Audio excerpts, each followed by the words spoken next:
cuerpo, por la rodilla derecha, lo manda a la lona, apaguen la luz y vámonos, profeta, profeta en su tierra.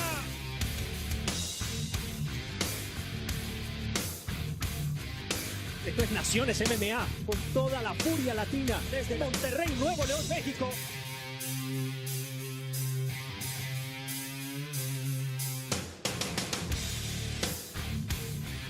Los latinos tenemos esa sangre, que vamos con todo, que le echamos muchas garras, le echamos mucho corazón a lo que hacemos, y es lo que se está viendo en Naciones.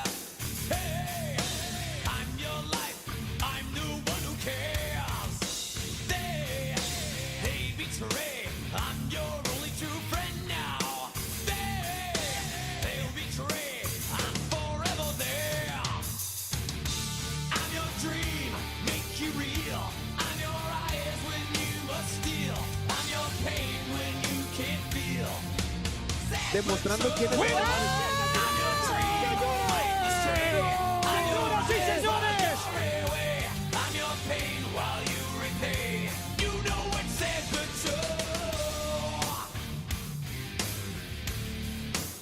Me siento muy afortunada de estar aquí también. Creo que estamos haciendo historia. Este tipo de eventos está haciendo que el deporte crezca, que los peleadores latinos tengan más oportunidades.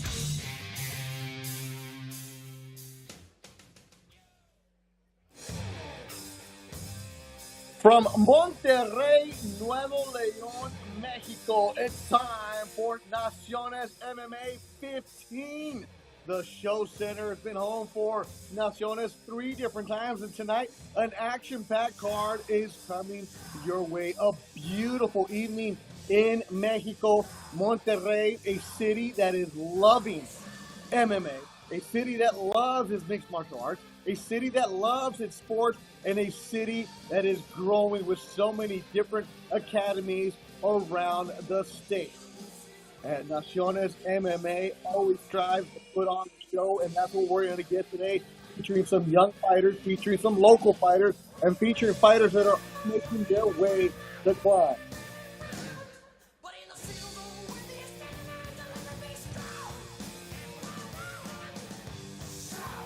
And there you see the ring. Our man Tyson is going to be our ring. A special ovation is what you call him on social media. I'm Beto Duran, alongside Rodrigo Del Campo. Thank you for joining us tonight. And Rodrigo, quickly, this card, I'm salivating. 9 good fights coming our way. And we're going to see about everything. Beto, you were right. This is one of the new hotbeds of MMA in Mexico. Tijuana, Monterrey. The biggest, the hottest fighters, gyms. Everything's coming up from Monterrey and Tijuana. We're glad to be back in Monterrey. As we're saying, 9 fights today, and we're going to see everything. We're going to see debuts. We're going to see fighters that are trying to get over that hump, trying to get into the top 10 of the divisions, trying to get into main events. And we're going to see a main event between Abraham Canavati and Carlos Messi. Cañada, Abraham Canavati, a fighter who's been resilient, who's been coming back from adversity, who's not in a good streak, who's headlined many Naciones MMA events, and tonight, Beto, he's looking to get that fight, to get that main event, win again, and then maybe trying to become one of the biggest fighters in Mexico. And Rodrigo, right there, you see a man that's made a huge impact in the sport in Monterrey, El Goyito Perez, who has his own academy here, trains in Tijuana, San Diego, but he is a man that a lot of kids run up to and say, hey, you're knocking down walls, how you fought him Bellator, how you fought him in UFC. Our ring announcer is ready to make some noise. Caballeros, ladies and gentlemen, Show Center Complex, bienvenidos a Naciones 15, la jaula más sangrienta, la jaula de la nación. Le dan la bienvenida a los primeros guerreros de la noche. Llamamos Esquina Azul, él es Hernán Rodríguez.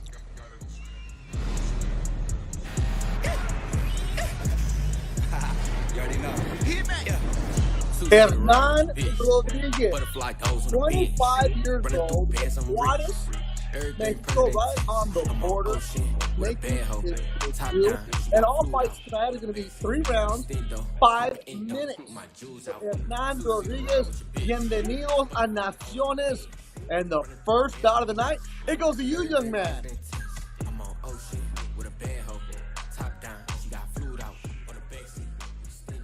Here's Hernan Rodriguez making his professional debut, training out of, as you see there, LDN, La División del Norte, one of the hottest gyms in Monterrey. We're going to see many of their fighters tonight, headed by Quique Locote Gonzalez. There you see him with the beard and the long hair. Quique Locote Gonzalez, one of the best fighters and now trainers from Monterrey. An amazing story, Beto, because he was going to fight an amateur fight tonight. Someone realized his opponent already had one professional fight, and his trainer and his camp said, you know what, we're going to turn him pro after this fight, so let's just do this one as a pro fight. Just remember, they were training for three 3-minute rounds. They weren't training for 3 5-minute rounds. So we're going to see, Beto, if they have the gas tank for this professional fight that just came up in 24-hour notice. Yeah, it was a fight that was scheduled for amateur yesterday in Naciones MMA. Balu Vargas and Bonilla and everybody involved with the organization developing amateur fighters. Before we went on the broadcast tonight, there was an amateur show which Rodriguez was supposed to be a part of. But I love the attitude. You know what? Okay, make me a pro. I'm going to go pro anyways. Let's do it tonight. And you know what? Why not get on DAZN and make your debut? Welcome to the professional ranks, Hernan Rodriguez. Ahora, el turno del contrincante. Manuel Hernández. A la jaula. So as Rodrigo was saying, his opponent has a professional bout, but it's kind of hard to verify when, where, how, but it was acknowledged that he had one pro fight. He's 34-year-old Manuel Hernández, but technically he's going to go down as making a pro debut, and out of respect to his opponent, Hernan Rodriguez. So it'll be a good one, Rodrigo. Yeah, Manuel was saying, hey, I fought pro 5 years ago. I was trying to rebuild my career. Everyone eventually noticed in the organization, some of the local coaches too. Like, my friend can't fight amateur.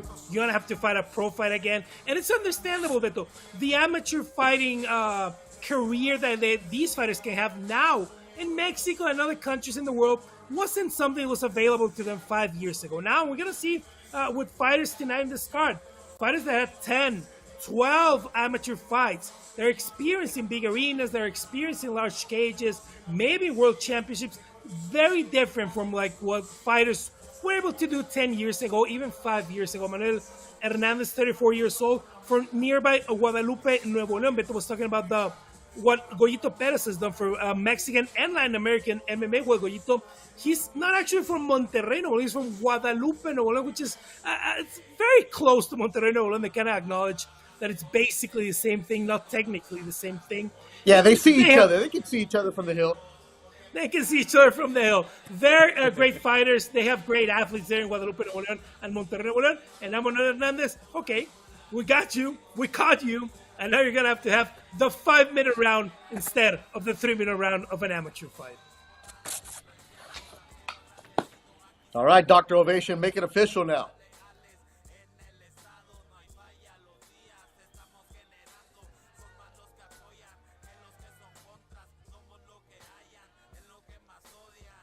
Primera pelea de la noche, 3 rounds de 5 minutos cada uno en el división de los pesos ligeros. Las 155 libras. Presentamos primero al peleador de la esquina azul. En la báscula, las 152.4 libras. En su debut como profesional, él es de Juárez, Nuevo León, Hernan Rodriguez.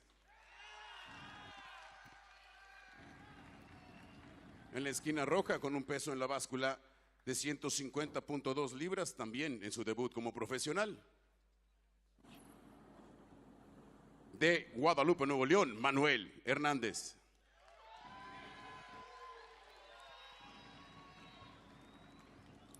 Y después de la campana, el referee, Leopoldo Sada.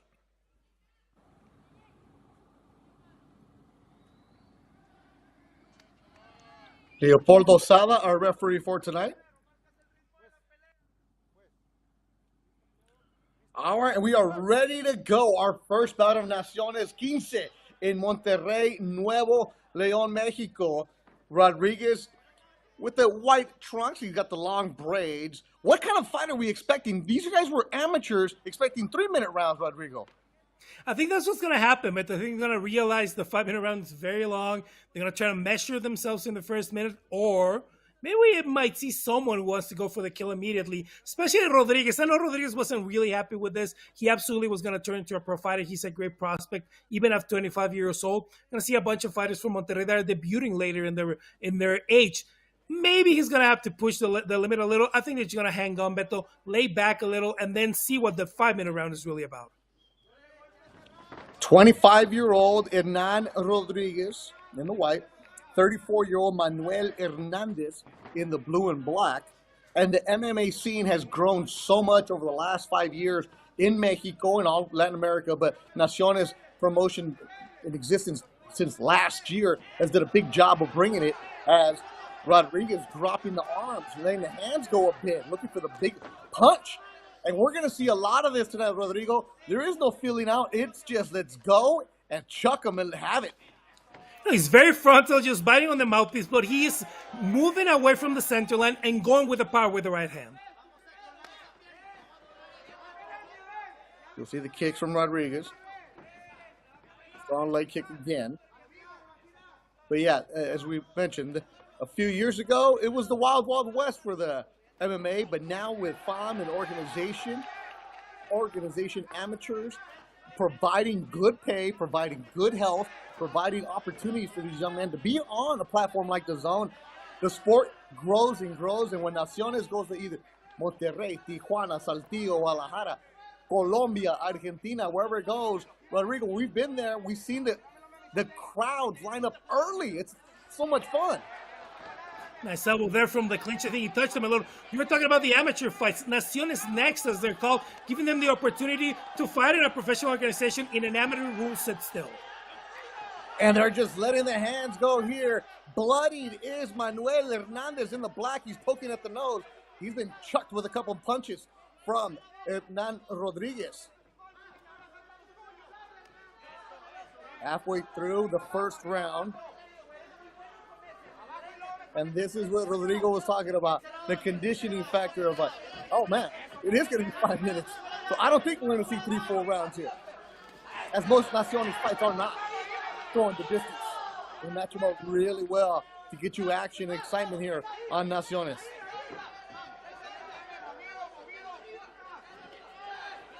Big right hand kick.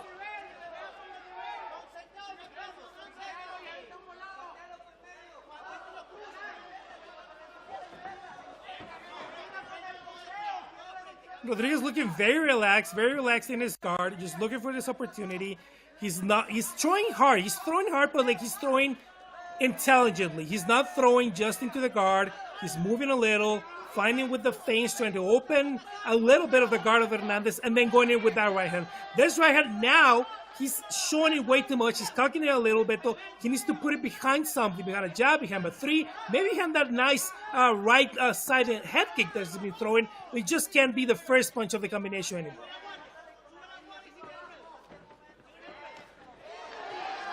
Left from Rodriguez, strong and solid, followed by a big right hand. Rodriguez, punching power being shown here before the view. Catches him with the left hook. Hernandez and Bruce and you don't want to do that. He's going to be hurt, and he gets taken down.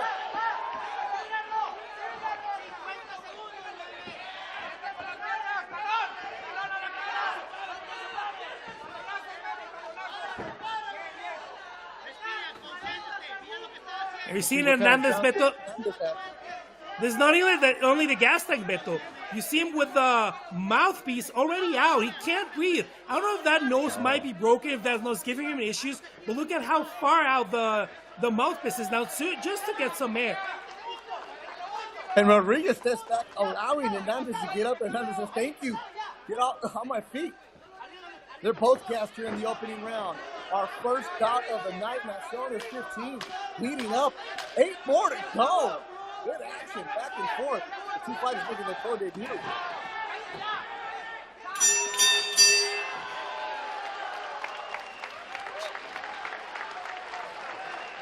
And immediately they go to the nose of Hernandez.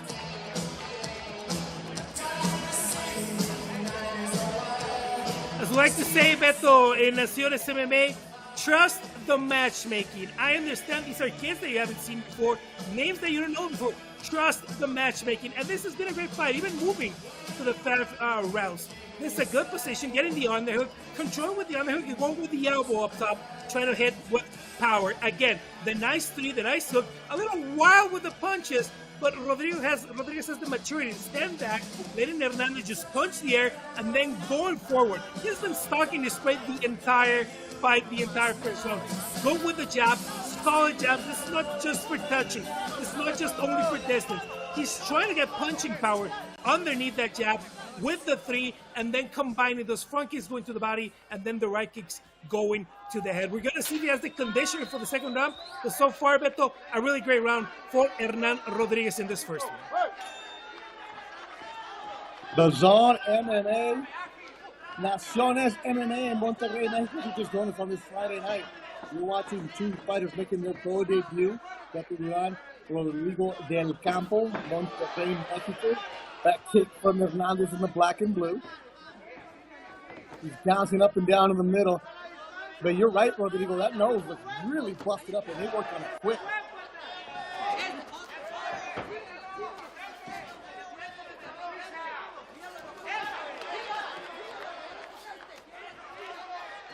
Rodriguez slipping punches, moving away, controlling this fight. The 25-year-old Juarez looking smooth in his pro debut. Rodriguez now needs patience, Beto. I know he can feel the knockout coming. I know he gets a little anxious. He needs to let Hernandez punch himself out, punch the air, just move, relax, and the ending is gonna come for him. You've seen this time and time before, Beto, in MMA and boxing. If you try to force the knockout, it'll never get here. If you're patient, there you go. The right hand touching again. The knees on the clinch. I think Rodriguez in a great position in this first part of the second round. Okay. Elbow from Rodriguez. Hernandez in trouble here in the second. He's getting hostile. Rodriguez senses up a big lead. Referee is watching very closely. Hernandez in trouble, wobbling. He's game. His nose is busted up. Blood all over his face. Oh, he's exhausted, Rodrigo. That's exactly what we're talking about, Beto.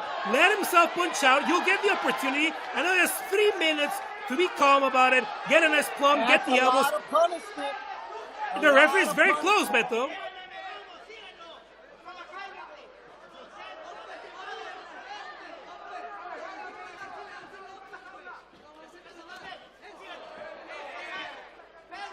Big punches from Rodriguez. He takes his time and he sets something up. He can end this fight in a second. Hernandez in black and blue in trouble.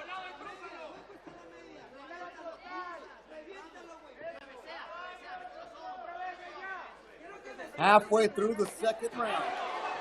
Big kick from Rodriguez. Elbow from Rodriguez.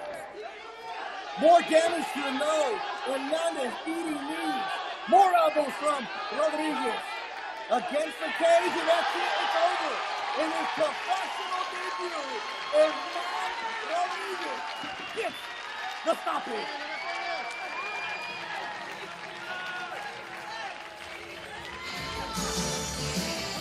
That's a lot of blood, Rodrigo. The nose of Hernan Rodriguez giving us, Beto, a nice Jackson Pollock and the canvas to start the night. The corner was very smart by Hernan Rodriguez. They knew the end was coming, maybe not with a knockout. Remember, this is Hernan Rodriguez's professional debut. Sometimes the power is there, the will is there, the finesse might not be there. But they knew they were so close, they were just telling him, volume, hit with anything, because they knew they would have put him in that situation as he did at the end of the fight, Beto, just with volume, with a couple of elbows. The referee was so close, Beto, that they weren't going to get a stoppage. Did you say Jackson? Yes, of course. Did you see that nice drip painting on the canvas, Beto? That boy, Rodrigo del Campo makes me sound like he's an architect. Qué bonito. I love that. That's a good start. That nose. Yeah, it's broken. The insurance is going to have to work overtime today.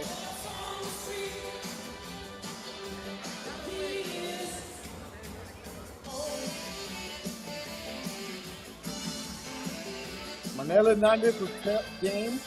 Let's look at some of the highlights from the round.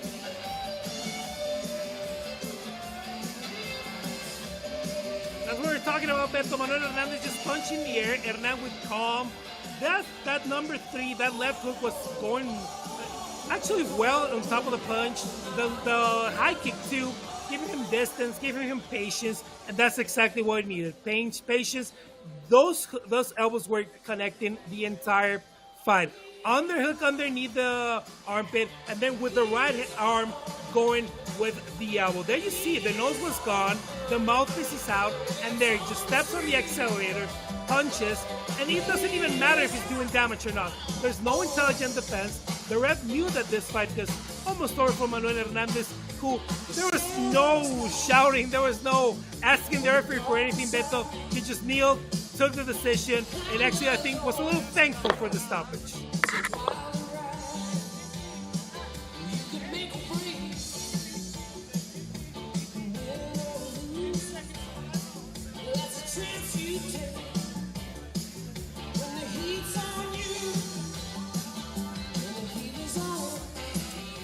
Ladies and gentlemen, damas y caballeros, tenemos ya the official time al minuto 2:50 del segundo round. 2 minutes 50 seconds of the second round.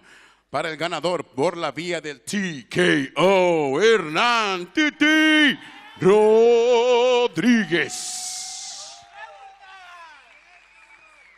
A second round TKO for Hernan Rodríguez. And Rodrigo, what gym did you say he's coming out of? Straight out of la División del Norte, you see the show on screen is one of our headliners on the right. His coach Kike Locote Gonzalez on the left. We're going to talk about it during the show, Beto, because we're going to have a tryout in August in Monterrey for fighters all around the world that want to be part of Naciones MMA, and it's going to happen exactly there at LDN, La División del Norte gym of Kike Locote Gonzalez. Great fighters, great trainers, one of the hot gyms right now in Monterrey.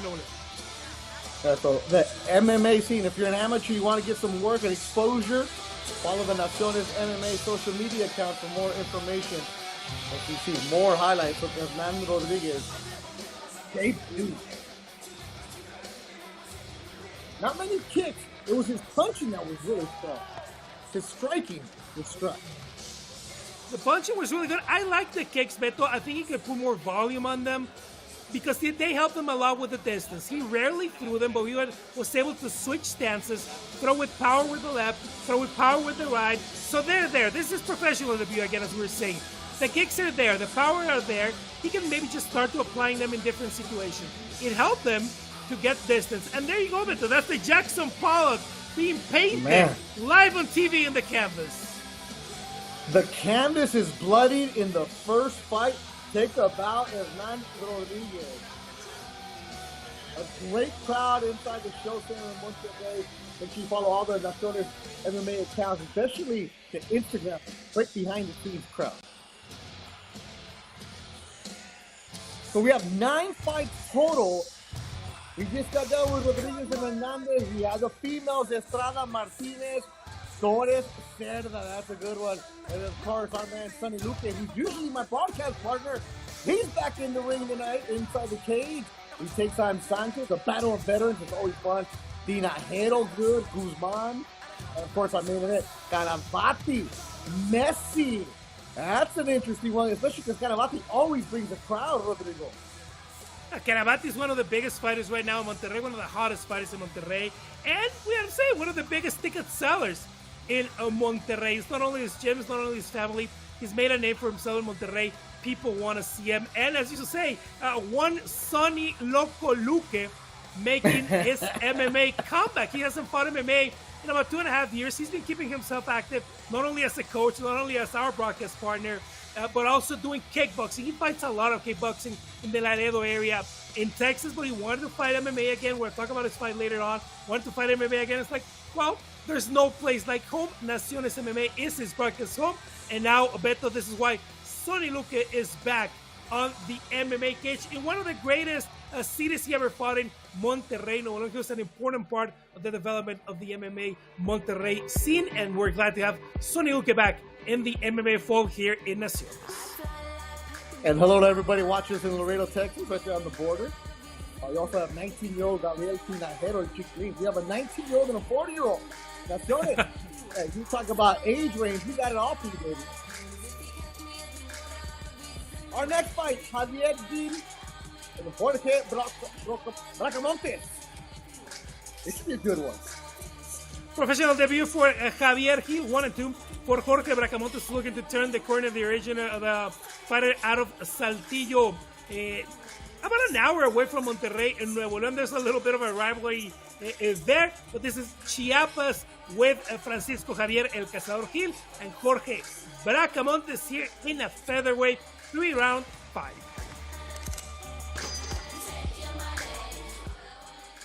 Ladies and gentlemen, damas y caballeros, segunda pelea de esta noche es en la división de los peso pluma. Llamamos al cazador Francisco Javier Gil.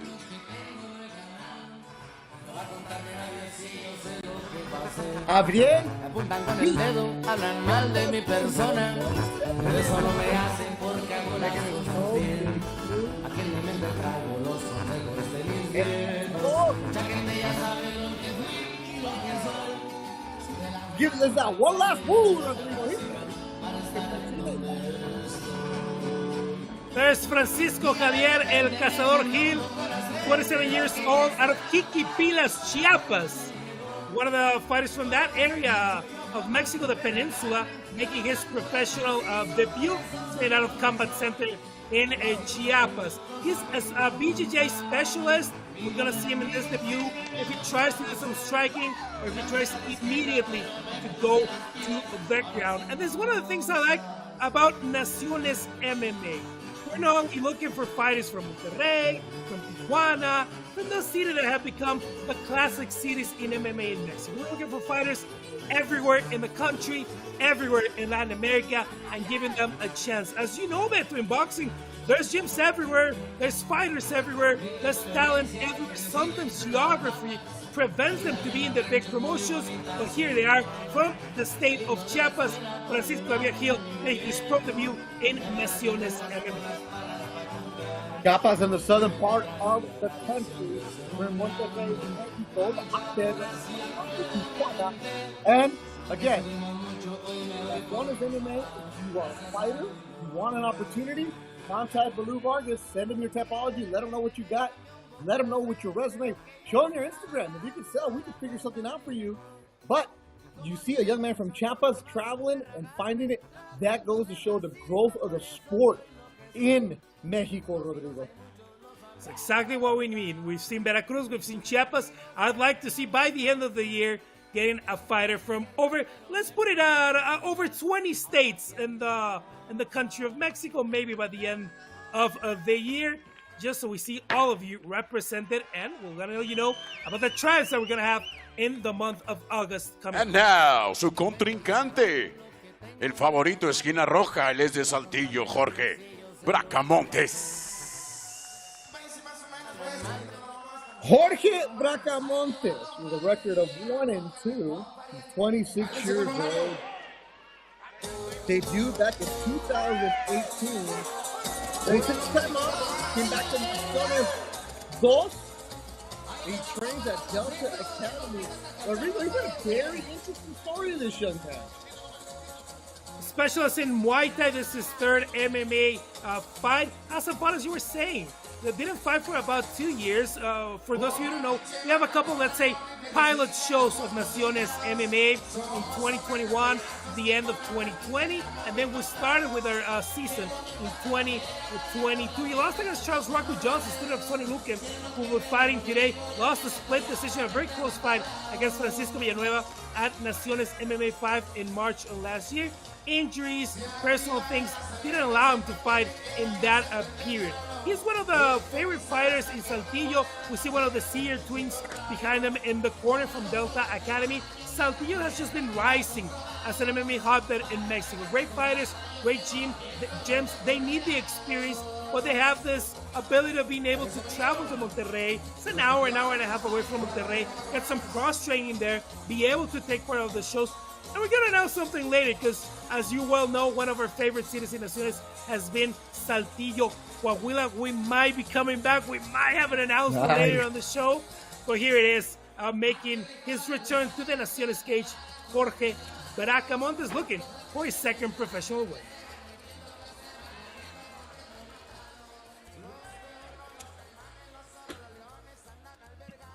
Damas y caballeros, la siguiente pelea es en la división de los pesos pluma, the featherweight bout under the 145 pounds.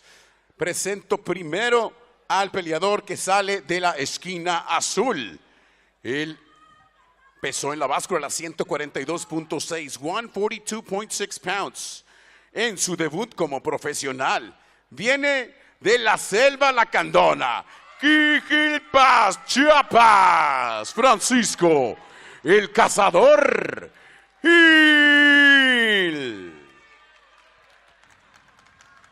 Del otro lado de la jaula, saliendo de la esquina roja, pesando en la báscula las 142, 142 pounds in the scale yesterday. Su cuarto combate como profesional, una victoria, 2 derrotas, 1 wins, 2 losses as a professional record. Él es de Saltillo, Coahuila, México. Jorge Bracamontes. Después de la campana, the man in charge of the action, Richard Treviño.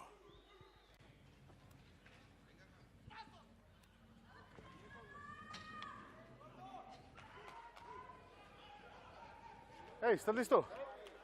¿Tú estás listo? Fight! We're underway. Our second bout of the night, Naciones 15. Respect between the two fighters. Gil making his professional debut. He's got the blonde hair. El Cazador immediately goes for the takedown and gets it. But Bracamontes back to his feet. Oh, Gil drops him there. Oh, we're going to give you some ground and pound today, Rodrigo.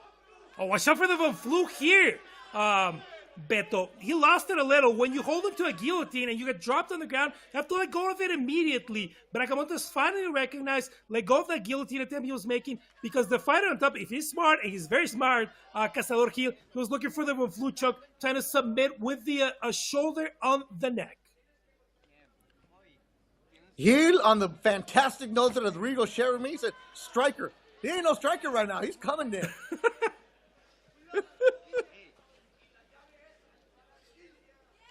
And Bracamontes, who's on his back, a specialist in Muay Thai. Not a fight we expected like this to start. And that's why you won. If you have a specialist in Muay Thai, okay, let's go to the ground. Show me your stuff. Maybe get him a little tired, Beto. And now Bracamontes is actually trying to get up. He's not going to be able. And again, this is what you're going to see from Cazador Gil, I guess, the entirety of the round. He has good cardio. He's always been a hard trainer, Beto. And let's see if he can keep him with a back on the canvas the entire first round. Gil making his professional debut. And Rodrigo, usually when they're making their pro debut, they come out 1,000 miles an hour and they don't go to the ground. And that's exactly the difference with Gil, right? Also, look at the age, Beto. He's making his professional debut at 27 years old.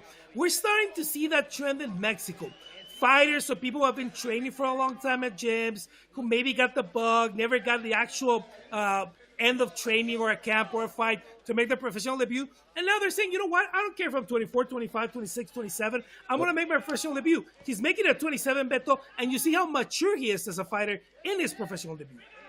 Yeah, and one of the beautiful things that Naciones MMA has done with the amateur scene, they've regulated a lot of the amateur scene where in the past it was those smokers where you didn't know what was going on. And what is Gil doing now?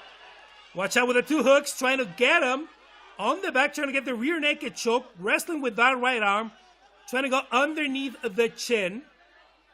The hooks are in with the legs. Let's see if he changes to a body lock. But now Bracamontes just trying to fight the arms and trying to get out, Beto. Yeah.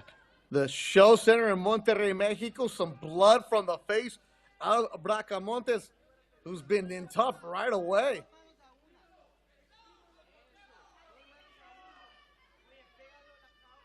He's going 2 for 1 on the right arm. Beto trying to get that really moving. swelling for Bracamontes. And that's going to be an issue. Even if he ends up going to the end of the round, he's swelling up really fast.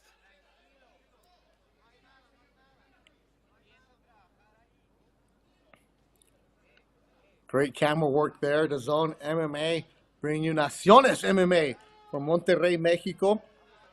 Professional debut for Javier Gil from Chiapas. You were talking about Chiapas, not known for their fighters, but the scene is starting to grow some. Now with the body lock, the hip's a little high, but now he's going to be able to turn him. He needs to get his back out of the cage shield. He needs to go into the canvas, give him some operating room. He's just taking a breath. You look at him, he's a little winded. Now getting the back out of the cage, give him some room. He can roll to his right and just punish him with the right, Beto, to see if he can slip that arm under the chin. There it is. He's getting it underneath the chin. Bracamontes moves it away. And he answers with the left underneath the chin. Bracamontes moves that one away. The Muay Thai fighter struggling.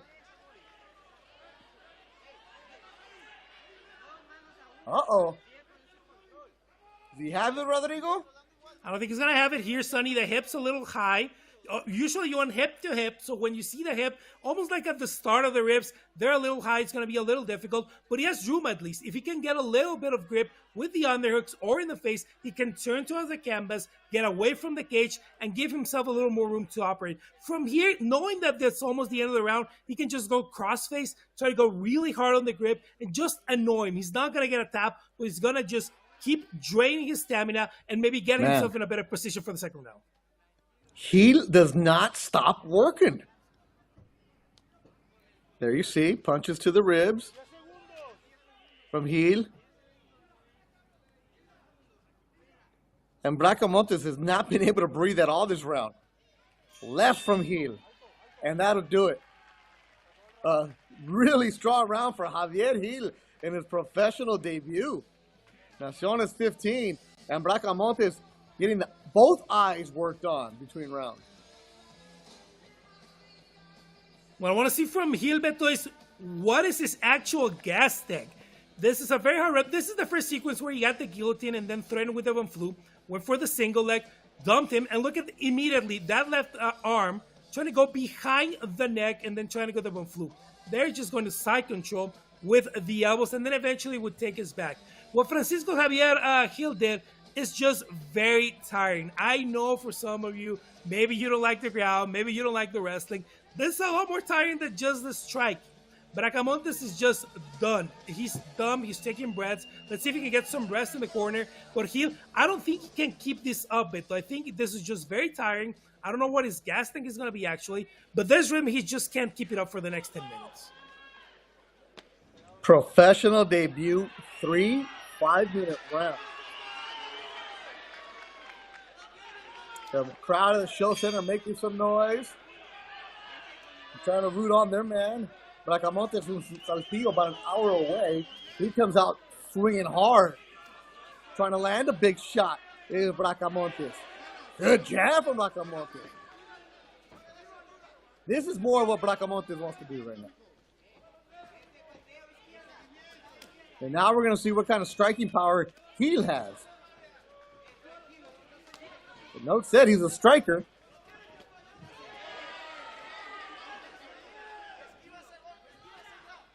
Different tactic here in the second round for both fighters. Winging punches. Oh, solid from Gil. Bracamontes going to open himself up. He did. He got caught. He's sensing something jumping on. Bracamontes' face is busted up now. That right eye is closing and it's bleeding.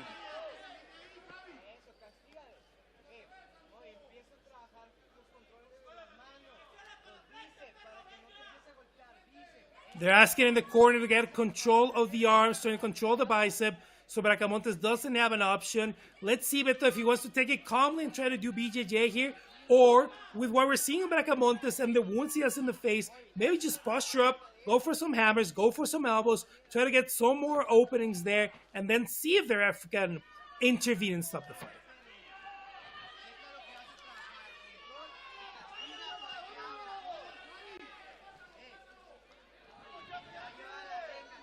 Gil, blonde hair, controlling.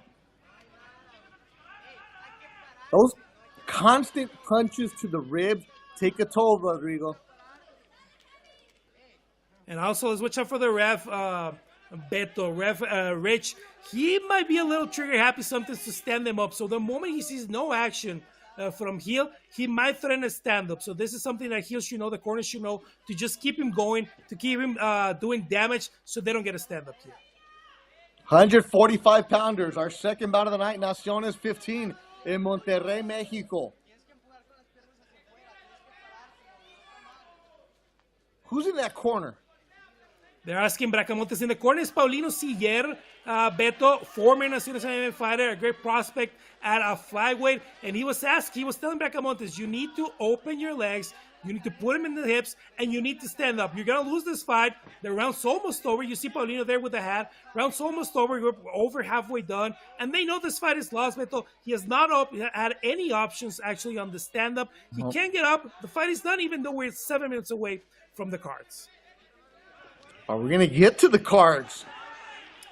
I don't know. I just see him win that. I just see him, if a Heel can actually just make a little distance, get some punishment in there, the way I see Bracamontes, Beto, I don't know if he's going to put much of a resistance there. No. And now the Chiapas chant from the crowd in Monterrey. I never thought I'd hear that so far away from his home state. I do love the shorts, Beto. If you're a Liga MX fan, you remember the Jaguares de Chiapas. I love the Jaguar. I love the shorts, Beto. He's representing Chiapas, the southern part of the country. Very proud people in that state. And their man Heel is making some noise here in Naciones MMA. Naciones MMA is not just for Mexico, it's for all Latino America. Colombia, Venezuela is places we've visited. Having Mexican-American fighters born in the United States coming down and fighting in Mexico. I see the corner, Beto, Bracamontes just very upset with them. They were asking to get the hip toward the center of the cage so he could get up and then maybe open something so he could get us back into the cage. Bracamontes, I think, is just absolutely gas, Beto. At that moment where you can't even listen to the crowd, you're not listening to the corner, you're just going on instinct, and he's doing exactly the opposite of what the corner is asking for. He was trying to hold on to the cage, couldn't. Heel. Time running out in the second round. Bracamontes gas. Heel controlling the round again. The professional debut for El Hombre de Chiapas.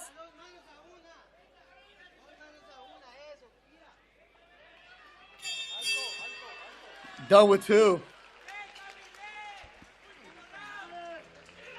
What a difficult position for Jorge Bracamontes. He needs a stoppage win. He's very far away from a stoppage win today and going into a 1-3 record. Francisco Javier Cazador, Heel, what I would ask for him is take the fight to the ground, Beto, where he's been successful, and try to get volume. Stop looking for the submission. Stop looking to take the back. Bracamontes has been at least successful in avoiding the submission. Hey, just get posture. Just get up. Try and land some elbows. Try and land some hammer fists. Get some damage on the ground. Bracamontes is so gassed that I think that might be the quickest way, Beto, to get a finish tonight.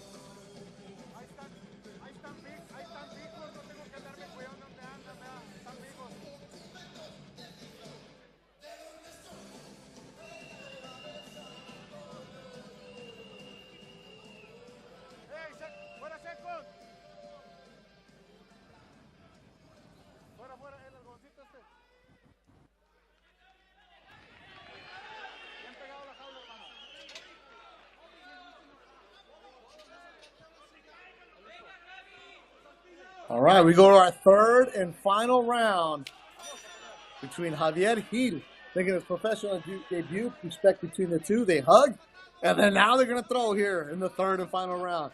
Bracamontes in all black has been in trouble the entire fight. Gil, the 27-year-old from Chiapas, in control. But you got to be careful too, right? Because he lands some punches, but he's opened himself up too. Because Bracamontes, his attitude is just come in and wing it. He's desperate, Rodrigo. I love the right hand from Gil, but as you were saying, Beto, now he's going for the takedown. He was throwing the right, and was very slow in cocking the punch back up. The hand was very low when he came back. As you were saying, when someone's winging and just biting that on the mouthpiece, they're very dangerous, especially with 4-ounce gloves. And especially when nothing else has been working for you. Exactly, right? Because you have nothing to lose. You're just going to wing it. You have 4-ounce gloves. Maybe get a Hail Mary. This is the secure route for Gil. And again, professional debut, Beto. If you see a way of getting the win, you're going to go for it. The instincts for the finish, the instincts to change it up will eventually come for Javier Gil. Super Bob Tendo, Sonny Luque is coming up later on tonight. This is our second bout of the night. We have 9 total scheduled. Hernan Rodriguez's pro debut got the victory. Ana Castillo Ruiz, Vamos Gil, Arriba Chiapas. The chat in the YouTube page is coming strong for Chiapas and Gil. He's winning some fans. Yeah, I love Chiapas. I've been to Tuxtla Gutierrez, San Cristobal de las Casas, been in the jungle doing some health programs for the people there. Love the state. Lovely people, Beto, and they make some mean red salsa chilaquiles that I wish I had for when we're done with the show tonight.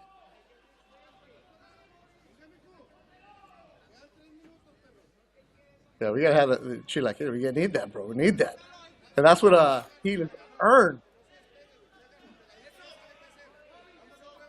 And the red sauce is the face of Bracamontes, man. Immediately at the start of the fight, first couple strikes from Gil, busted up the nose, busted the face, and now it's both eyes are bleeding for Gil.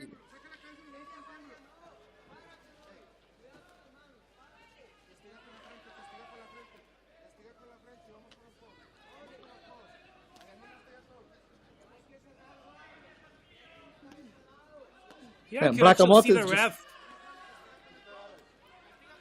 Yeah, just bad with the blood, but here I can actually see the ref ordering a stand-up. He'll stop progressing. He's not doing a lot of damage, so we're going to keep an eye on that. But as you were saying, Beto, we knew him as a striker. He's been dominating on the ground, but not being able to finish. And you were saying, just a couple of punches. He has the power, Beto. If he can get his striking in order, watch out for him. Yeah, I don't think we're going to get that anymore. I was thinking maybe there's going to be a couple, but a lot of credit to Gil, making sure that nothing is coming back from Bracamontes.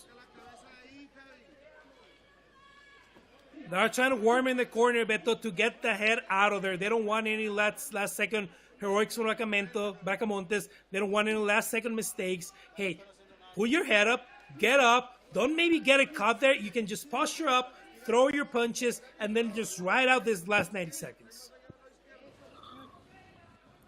It's a heck of a professional debut for Javier Gil.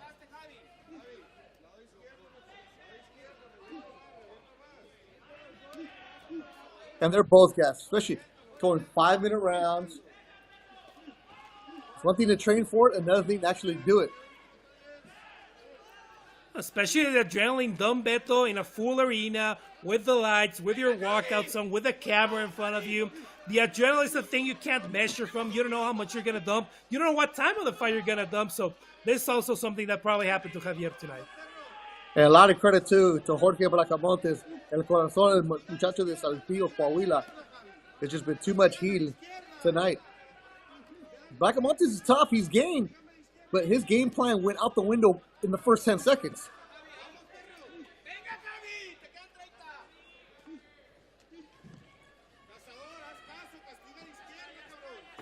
Our main event tonight, Abraham Canavati against Messi, Carlos Cañada. That's later on tonight. We're also going to see Cristian Torres, Cristian Cerda, Sonny Luque, of course, still to come, and then the 19-year-old Gabriel Pinajero. Final seconds of the fight. Good action from Javier Gil. He came into the fight with blonde hair. He's going to leave with red hair from Javier Bracamontes. all that blood in his hair is Bracamontes. He throws his mouthpiece. Gotta be feeling good about himself today. And I love the corner, Sonny, at Beto at the end. I love the work of Javier at the end. They were yelling at him, hey, listen to what we're saying. Go for damage with the left hand. It's open. There were 25 seconds to go, and he got a new cut in the face of Bracamontes in the last 20 seconds. Great fight for Hill. Great fight for the professional debut. Just dominated the entire time.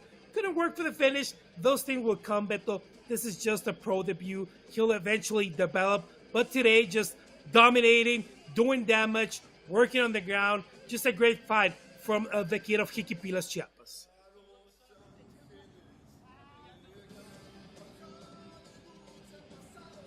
This is toward the end of the round, the end of the third. Look at that left hand. Trying to just get a little posture, trying to get damage, knowing where the face is. And here, just connecting again with the left, pushing him into the cage, not letting him breathe, being really heavy on the hips, really heavy on the position. And there again, just being bothersome with that head, Sonny. That's completely fair, by the way. Just scratching him with the hand, putting the hand open on the face as long as it doesn't go into the nose, into the mouth. Just being a nuisance on the ground. Great fight by Javier Gil.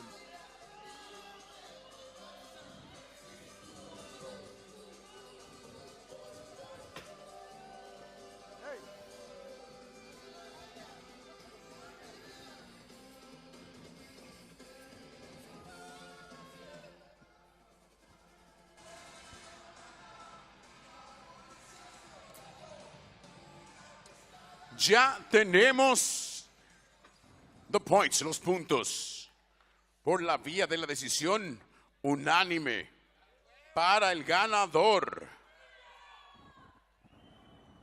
el cazador Francisco Javier Gil.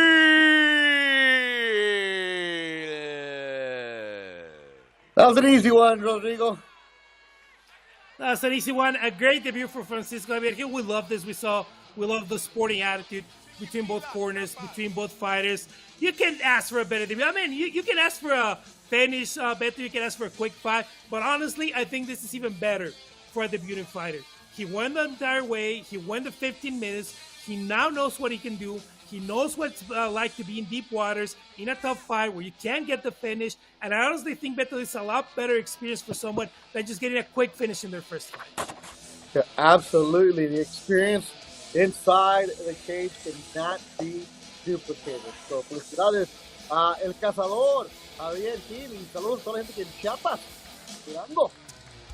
Y así lo despide Sport.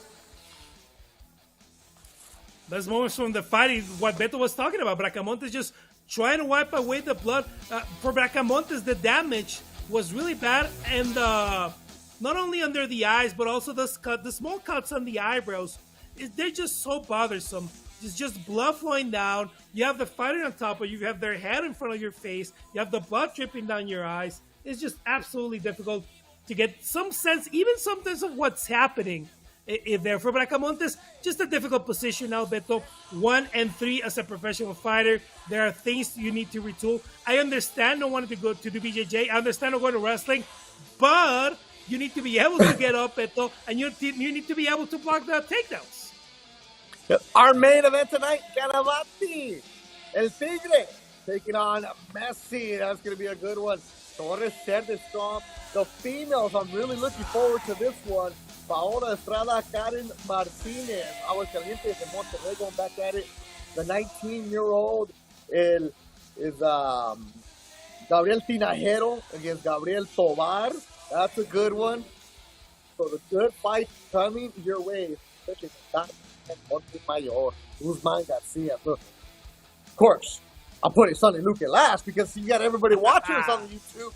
So Sonny Luque gets back into the cage. He's been doing kickboxing. His opponent, Sanchez, has been doing bare knuckles. This should be a good one. That's still the time later on.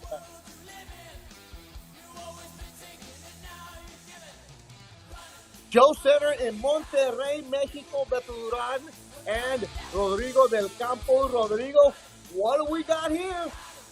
What a fight. We're going back. A third Naciones show in Saltillo, Coahuila, August 26th of this year. Fabricio Smooth Scarraga facing Heriberto El Rudo Tobar. Some of the best fighters in Naciones MMA. Fabricio Escarga, his brother. Edgar's going to be there. Fabricio's going to be there. It's just going to be a great show, man. Our next bout, Eric Gaitan, Efrain Montemayor. Two fighters in the 30s. Montemayor, don't let that 2-4 record fool you. This dude comes to fight tough every single time. There's going to be a rematch. They've fought already with a win by Eric Gaitan. We're going to go down to the cage for the introduction. Our fight is already our third fight of the evening.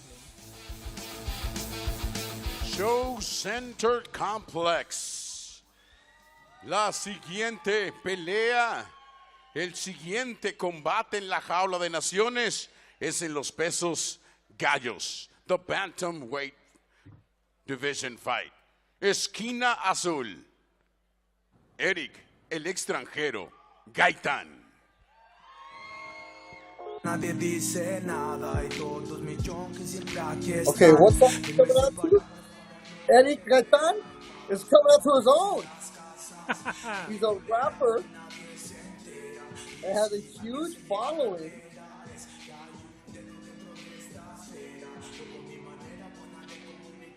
Hey, look, we've seen Beto fighters coming out to maybe songs that are dedicated to him, maybe songs that mean something for him. It's rare that we see a fighter coming out to their own song. Eric, el extranjero Gaitan, 32 years old, out of Monterrey, Nuevo León.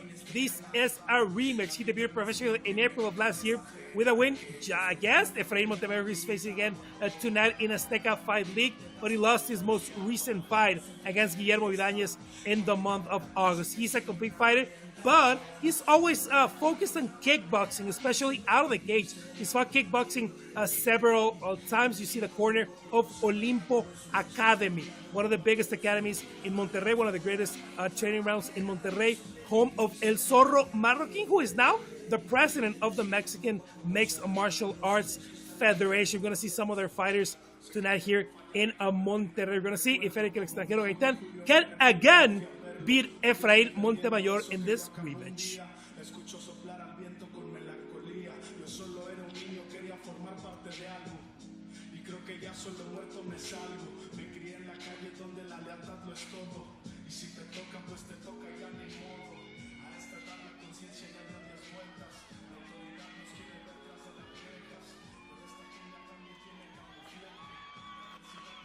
There's your entrance. Go backflip in.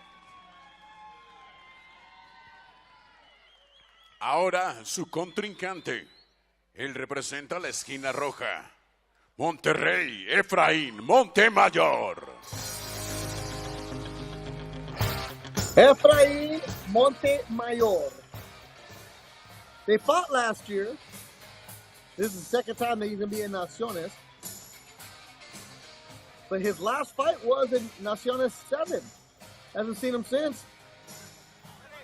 But he's looking for a vengeance. His last time he fought Gaitan, he got stopped TKO. What do we expect tonight, Rodrigo?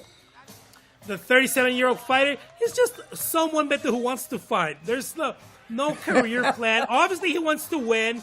He fought once in 2011, twice in 2014, and then he didn't fight for 7 years. He came back in 2021, got back into training. We're seeing again Xolo Peña and Quique Locote González, La División del Norte, present again here in the cage of Naciones MMA. Beto, if you haven't fought in 7 years, if you think you cannot come back, hey, you're here to enjoy this. Obviously, you're here to win. You're here to enjoy this. You're here to have fun. You're here to compete. And this is what Efrain Montemayor, at this age and at this point of his career, is trying to do. And, you know, we all have our thorns in our side. We all have to get one back. And Efrain is here trying to get this one back from Eric. That's what I said. Don't sleep on this man. Don't let the record fool you. Because guys like this who don't care, who just want to come out and fight, they're locals. Yep. Hey, you're 37. You're coming back, Beto. You know what? I'm just going to bite the mouthpiece. I'm just going to throw. And this guy who knocked me out last year, you know what? I'm going to put him in the ground this time. And that's what Efrain wants to do. He's like, wait a minute. You're going to pay me for a rematch? Oh, okay. I get to be on DAZN? Okay. ¿Qué más quieren? What more do you want? Naciones MMA giving people opportunities everywhere.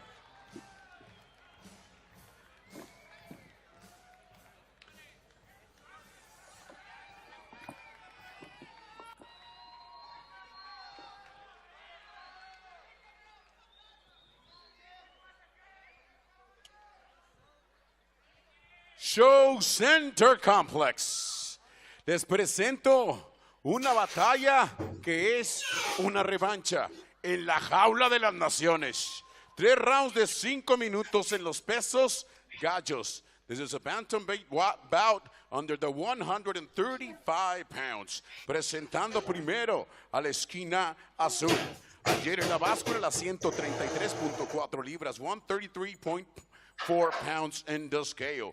Tercera pelea como profesional, su récord, 1 ganado, 1 derrota, 1 win, 1 loss. On his professional record, Monterrey, Nuevo León lo vio nacer. Eric, el Alien Gaitán.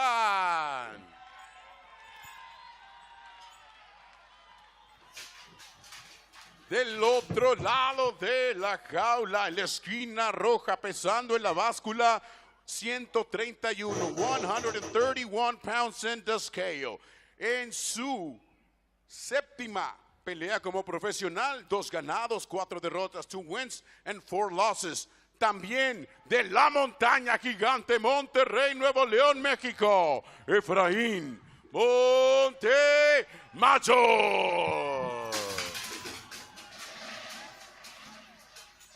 Después de la campana, the man in charge of the action, Gilberto González.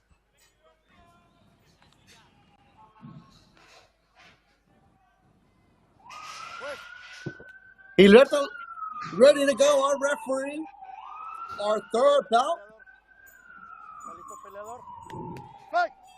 And here we go from the show center in Monterrey, Mexico. 2 fighters from Monterrey and immediately coming out strong. Montemayor in the red, Gaitán in the black. And Montemayor going for mount.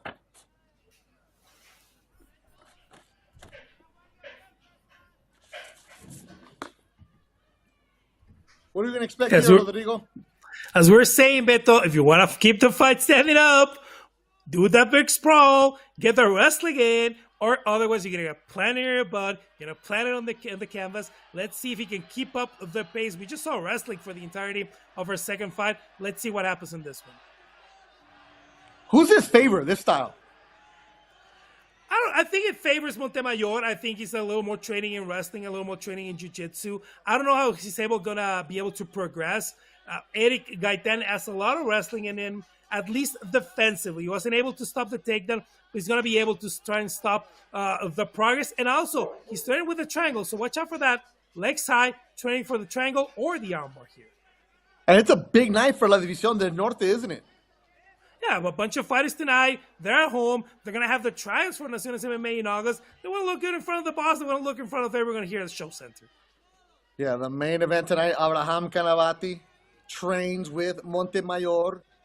So if you follow their social media pages, it's all about crossing out their opponents and talking about La División Norte.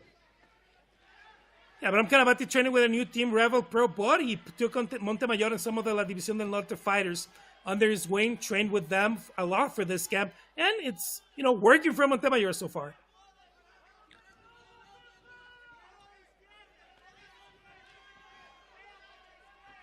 Pushing in the cage here, he might look for the trip. Gaitán being able to put his hips perpendicular to Montemayor, trying to get the butt out, trying to turn and get away. Let's see if he can get out of the cage here. He does. From the southpaw stance. Here's Gaitán in the black with green. Montemayor moving around in black and red. Now we're going to see some striking from both.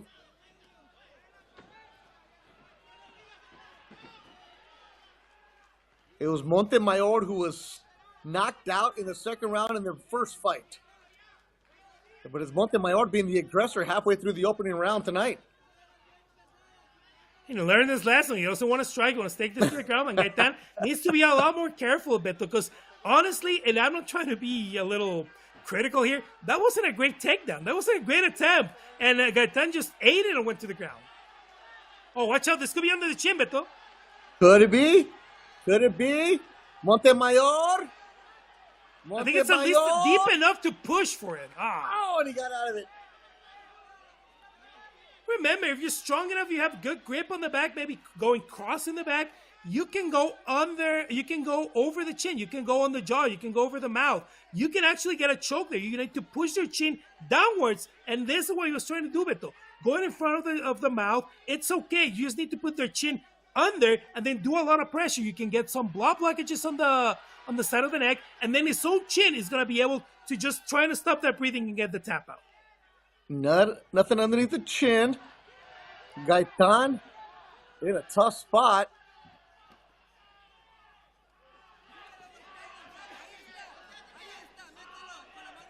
Montemayor with his back against the cage. Not the kind of fight I expected from Gaitan. Hey, Gaitan trying to grab the glove there. I saw him, Beto. Trying to get a little finger there under the cuff. Gaitan looks confused with a minute to go in the opening round. Montemayor good with the volume. This volume will like at least assure him the round, get some punishment there, and maybe get a chance. It's 45 seconds, Beto. Hey, if you have the hooks, if you have a body lock, 45 seconds is a lot of time.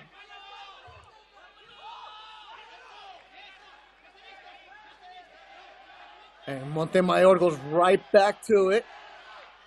Trying to get the choke.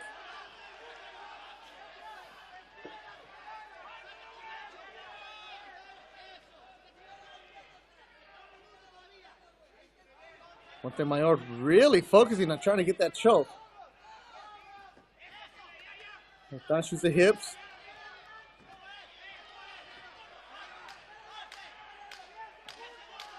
Final seconds of the opening round. A strong round para Efraín Montemayor.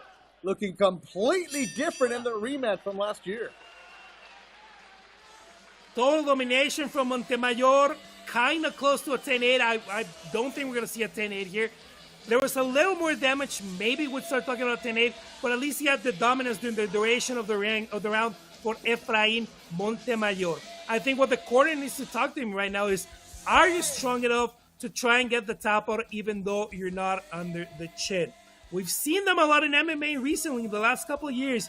You don't have to be under the chin if you're strong enough. If you can push their chin to their necks, trying to get it almost close to the throat so the air is almost prevented. If you can get a little bit of a blood choke on the side, it doesn't have to be clean. It doesn't have to be under the chin. Now, you're getting Eric Gaitan exhausted. You're making him tired. That's going to make things easier for you in the second round. If you can keep this up, maybe get some more volume, you can start trying to go over them out if you can get it cleanly. Hey, maybe just attempt it, Beto, in the second round. If you can't complete it, that's fine. But it's going to be difficult. It's going to hurt Gaitan. It's going to make things a lot better for you. Second round. Our third bout of the night on Naciones MMA in Monterrey, Mexico. Naciones 15, a big shot from Gaitan. That's what ended it for Montemayor in the first fight. So he felt the power before, he just felt it right now and immediately drove to the ground. There's Montemayor in red. Big knee from Montemayor. Smothering Gaitan. He's not allowing Gaitan to get his hands loose, get legs loose, nothing.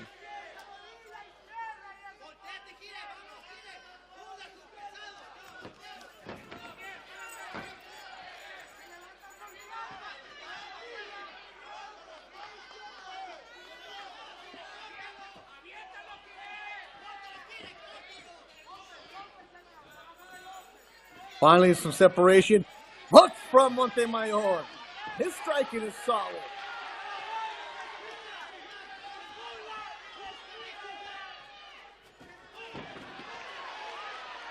Gaitan lands a big shot. Briefly, Montemayor to the mat, then he gets back up. Montemayor, Rodrigo, does not want to start trading, right? The big shots are coming from Gaitan. Let's see how the gas tank holds up. Now I'm seeing that he's getting a little more winded. Can't hold the positions. He has a. This is where you see what Gaitan is lacking. Because Gaitan, even with that underhook, is getting moved. He's getting tossed in the cage. But as long as Montemayor can't complete a takedown, especially in an open stance fight, Gaitan will have the opportunity for a knockout. 135 pounders.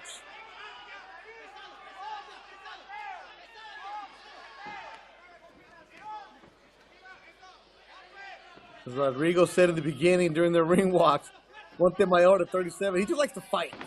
Oh, and he gets dropped by Gaitan. Big hook from Gaitan, who pounces. The best move of the night for Gaitan comes from a left hook that connects on the jaw of Montemayor. Deja vu for Montemayor. But here's the lack of wrestling Beto showing. Montemayor was able to get a small single leg and just push him to the cage, and then again get his lower back on the canvas, and again take him to the ground. In the best moment of the fight for Eric Gaitan, he just couldn't stand up. Good recovery from Montemayor.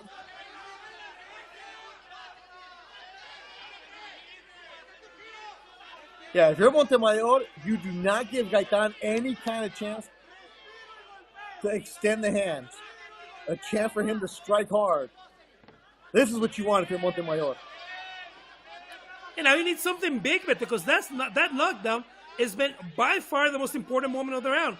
That will alone win the round for Gaitan, unless Montemayor can do something, maybe threaten with a submission here, pass a couple times the guard, get some volume. Otherwise, the knockdown will just outweigh everything in the round.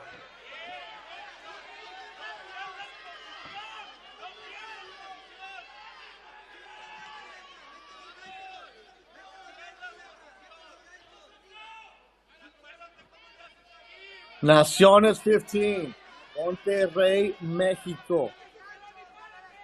Hotbed of action in Nuevo León.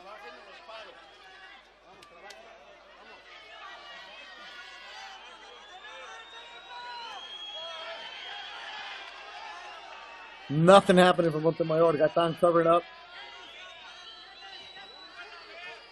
Less than a minute to go in the round. 3 5-minute rounds tonight for all our fights.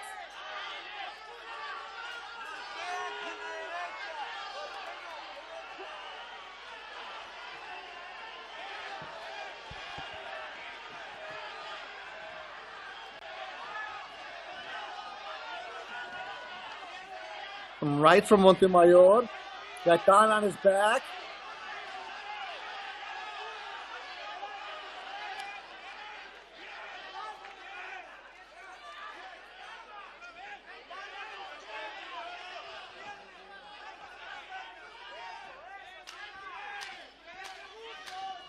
Ten seconds to go in the second round.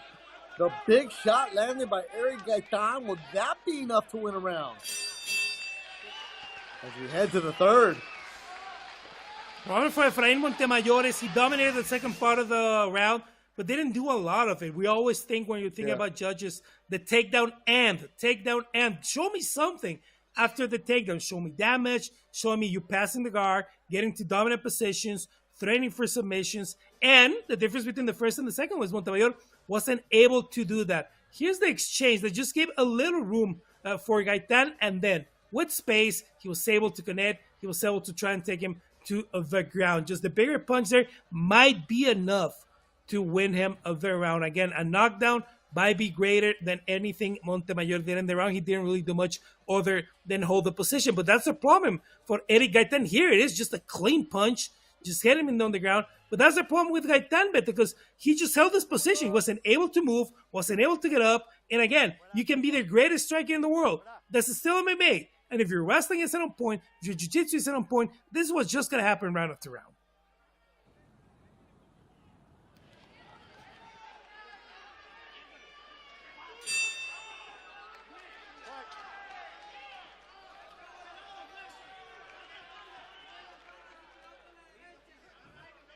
Third and final round.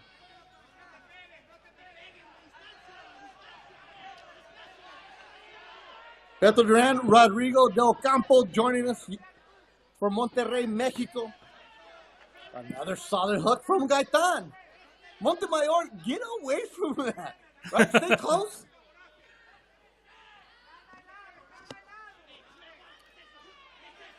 It's kind of difficult for Montemayor. He needs to be in the close distance. He needs to be really on top of Gaitan, but obviously can't get past. And he's wobbling again. That really nice straight hand. What do you... Look, I'm not a trainer, but I do know when a guy is landing big shots like Gaitan is, stay away. Oh, so Montemayor is rotating to his right. Now he has the takedown, Beto. But he was rotating to his right. He was just rotating into the power of Gaitan.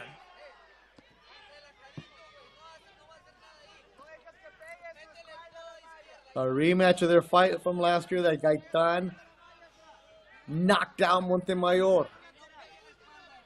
We're listening, Beto, to Xolo and Kike in the corner of Gaitan. And they know exactly what's going to happen. They were like, hey, relax. He's not going to do anything here. He's not going to submit you. He's not going to punch you. He's not going to knock you out here. Concentrate on getting up. Like, stop worrying about the damage. Stop worrying about the position. He's not going to do anything. And you know what? They're right, Beto. Montemayor wasn't able to do anything in the second round.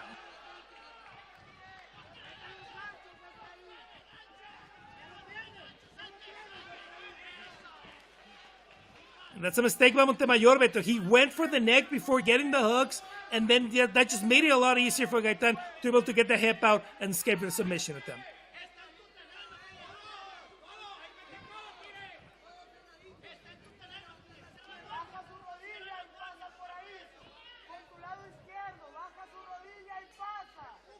You hear him.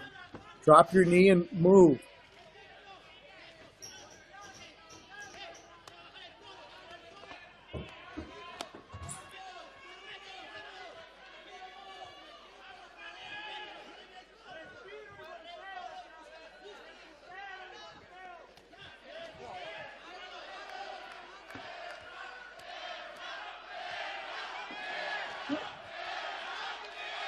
Halfway through the third round, the third and final round. The Monterrey faithful making noise. Both fighters from Monterrey, but the more popular one would be Montemayor.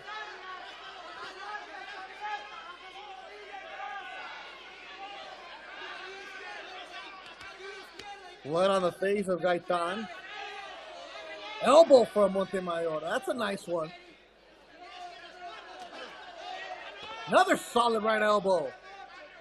Or was that in the second round, Beto? That could have gotten him in the He had second the round easy with opportunity. all the position, yeah. He had the position, he had the posture. Now he's landing heavy elbows. And you see Gaitan looking up at the screen, see how much time is left.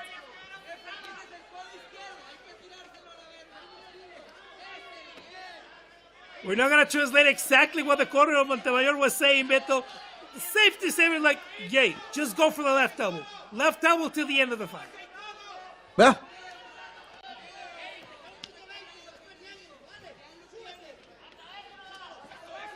Yeah, this is where you see the lack of experience for the ground game from Gaitan really hurting him. Now he's on top. Gaitan letting his hands go. Couple elbows get in. Is Gaitan changing the tone?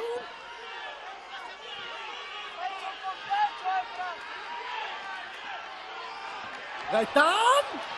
Gaitan? What do we got? There's nothing here. He can do a hip escape. He's very deep. Montemayor, I think he can escape. Yeah, there you go. Out, turn. The hips were just very unbalanced, Beto. And that was a little easier for Montemayor. He just got the presence of mind to escape there. Montemayor stayed calm, which could have been very dangerous at that moment.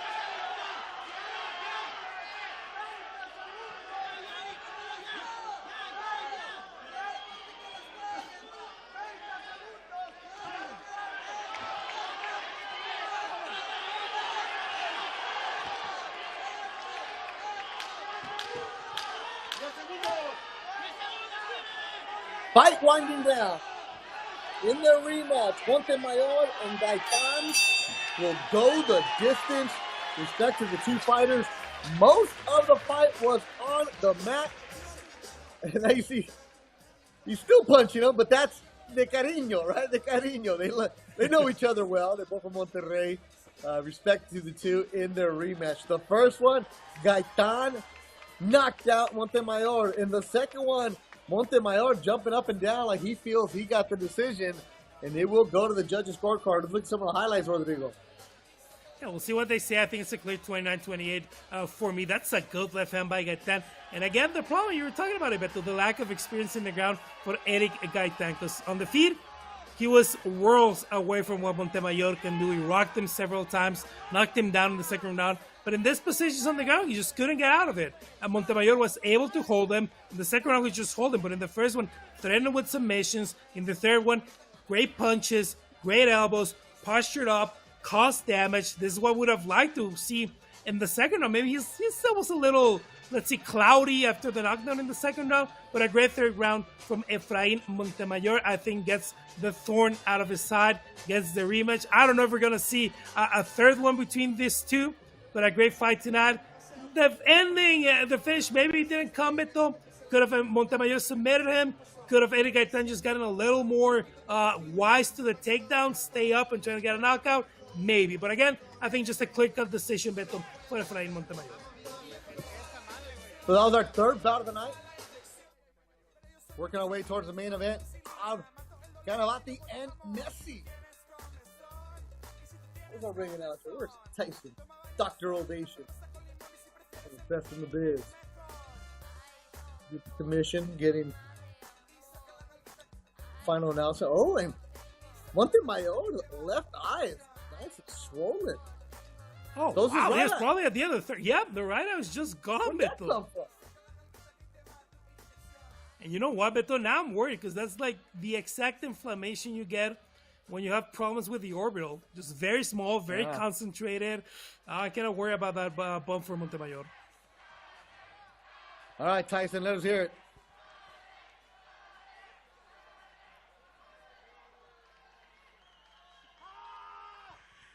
Damas y caballeros, tenemos los puntos. Juez número 1, 26-30.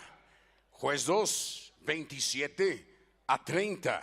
El juez número 3, 28-29. Para el ganador por la vía de la decisión unánime. By unanimous decision. Esquina roja, Efraín Montemayor.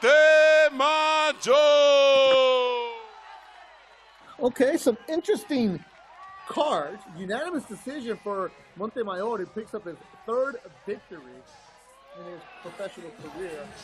I like you, Rodrigo. I like the 29-28. Yeah, we talked about Beto maybe there being a 10-A round. One of the judges did do a 10-A round. That's the 30-26 that we see in the first card. And again, I, as you, Beto, saw it as a 29-28. I didn't see enough from Montemayor in the second part of the second to take that. You weigh what's better. You're going for damage, you're going for the knockdowns, you're going for submission attempts. And for me, at least, Beto, in the second round, I think the most important thing in the round was the knockdown by Eric Gaetan. But again, Efrain Montemayor, comfortable in the first one, comfortable in the third one, getting the decision here in Monterrey. Make sure you subscribe to the DAZN MMA's YouTube page, as well as Naciones MMA social media account, and the Naciones social media squad, especially on Instagram, dominating tonight. As soon as the fighters leave the cage in the back, you'll see them doing interviews, doing pictures, sending out shout-outs. So it's like, if you're not in Monterrey, it feels like you're in Monterrey. Great job by the Naciones social media team, putting up all kinds of highlights immediately. And then you see the Spanish crew. There's the Goyito putting the button right there. Beto, in the middle, you see Manuel Loco Torres, the Mexican UFC fighter, one of the 3 fighters from Chihuahua. Loco Torres, who just won his last fight in the UFC, had problems going to his second fight in the UFC, had stomach issues during his weight cut, trying to get a second fight in the UFC that was programmed for March of this year, got pushed to June, and then knocked out Nicolas Mora on June 17 with an elbow, Beto, that will absolutely be in the shortlist for knockout of the year. If you ask me, Beto, hey, name me give me the best prospects in Mexico right now. I think, honestly, top of my list, women, Yasmin Jauregui, who's fighting next week in UFC 290. Men, Manuel Loco Torres. Honestly, one of the best fighters we have in Mexico right now. Yeah, in the Mexico fight scene, years ago, right, when it was Cain coming down to, or Cain coming down to Mexico to fight, or, your El Nino, Gilbert Melendez, when he fought in Mexico City. But now it's the Mexico fighters going to the United States and winning big. The scene is, Rodrigo, you live in Mexico City. I live in Los Angeles. So when they fight in the United States, Raza is all about it. You see people there. But in Mexico, what's the vibe when there is a new champion from Mexico? Well, it's insane now. Now we have 3 champions in the UFC. 2 of them are fighting next week. That's the most important event the UFC has in their year, what they call International Fight Week in Las Vegas, UFC 290. And seeing 2 champions, Beto, seeing 3 champions in the UFC, but seeing 2 champions fighting in the same card, in the most important card of the year in the UFC, is just absolutely insane, Beto. I've been involved in this sport for over 10 years, covering and calling fights for over 10 years. I never imagined going to a card. I'm going to be in Vegas next week, going to a card, Beto, with 2 Mexican champions on International Fight Week. That is just crazy right there. And you look at a highlight from Efrain Montemayor's victory over Eddie Gaitan, and that's with the goal of Balú Vargas and Hector Bonilla from Naciones MMA. They're 2 men with a big background in MMA, both living in the United States, but both realizing that the Mexican fighter, the Latino fighter, the Colombian fighter, the Venezuela fighter, the South American fighter, that they have the talent if they just need to be groomed right. They need to be put on the right platforms. They need to be treated like the professionals that they are, where you know that the judges are on the up and up, where you know that the cage, the foam is the right amount, that the gloves are right. No hay escándalo. That is, you're a professional. Are you on the level of UFC? No. But you can get there and feel that way, and it's about having fights that you can develop, and that's the goal. It's not necessarily to compete against the UFC, but hey, we all know, and there's no book about it, these fighters all want to be on the main stages in Vegas, in Dubai, in Australia, wherever you might want to be, but you got to start somewhere, and Naciones is about a company that's only a year and a half old, but bringing you so much fun, quality, and professionalism to the sport. And you know what, Beto? Look, I might not be a Jedi, but I also don't deal in absolutes. But I can tell you 2 things. Number 1, the Naciones cage, the physical cage, that is the best cage in Latin America. Bar none. Fighters from the US, fighters from Europe have seen it. Hey, this is not a cage that's with the standard of the UFC cage, of the One Championship cage. The gloves, great gloves. Everyone loves the Naciones gloves. They're a little curved, so you try to avoid pokes. They're a little curved. They're very well made. They're made in Mexico. They're made in León, Guanajuato. And this is exactly what we're trying to do. And you know what, Beto? We've looked at markets. When we're in Monterrey, hey, we're shining the light on Monterrey talent. Going to Saltillo, shining the light in Saltillo. We're going to go to Argentina. We just went to Colombia. We're going to shine the light on them. Argentina, full of Argentina fighters. Colombia, full of Colombian fighters. That's what we're trying to do here in Naciones MMA. That's Rodrigo Del Campo. Make sure you follow him on social media for great insight from everything. Does a great job in English and in Spanish. I'm Beto Duran. Thank you for joining us here. Naciones 15 in Monterrey, Mexico.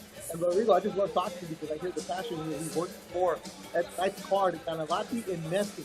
It's about developing fighters, and it's not, hey, your record is 9-6, hey, you're 11 and whatever. It doesn't matter. It's putting good fights for the fans. And that's what you give every single Naciones show.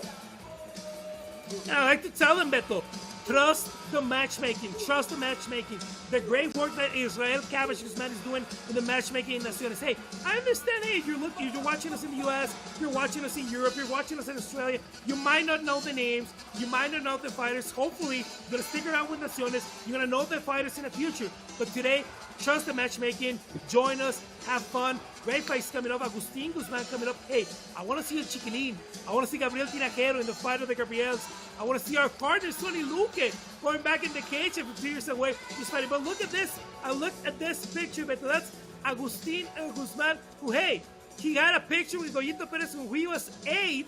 Now you almost did a head look. And then Goyito, he did the face-up yesterday. That's Agustin Guzman from Veracruz, Beto, years ago. He's just like 8, 9 years old doing that fight.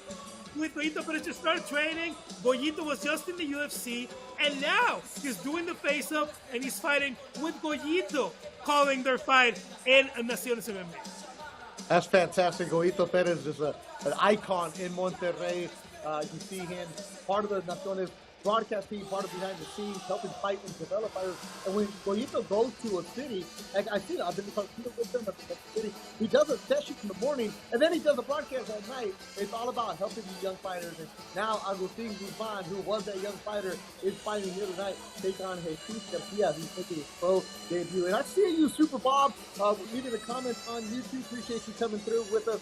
And I am reading all the YouTube comments on the DAZN's MMA page, so keep them coming. We'll interact with you. But this is going to be a good one.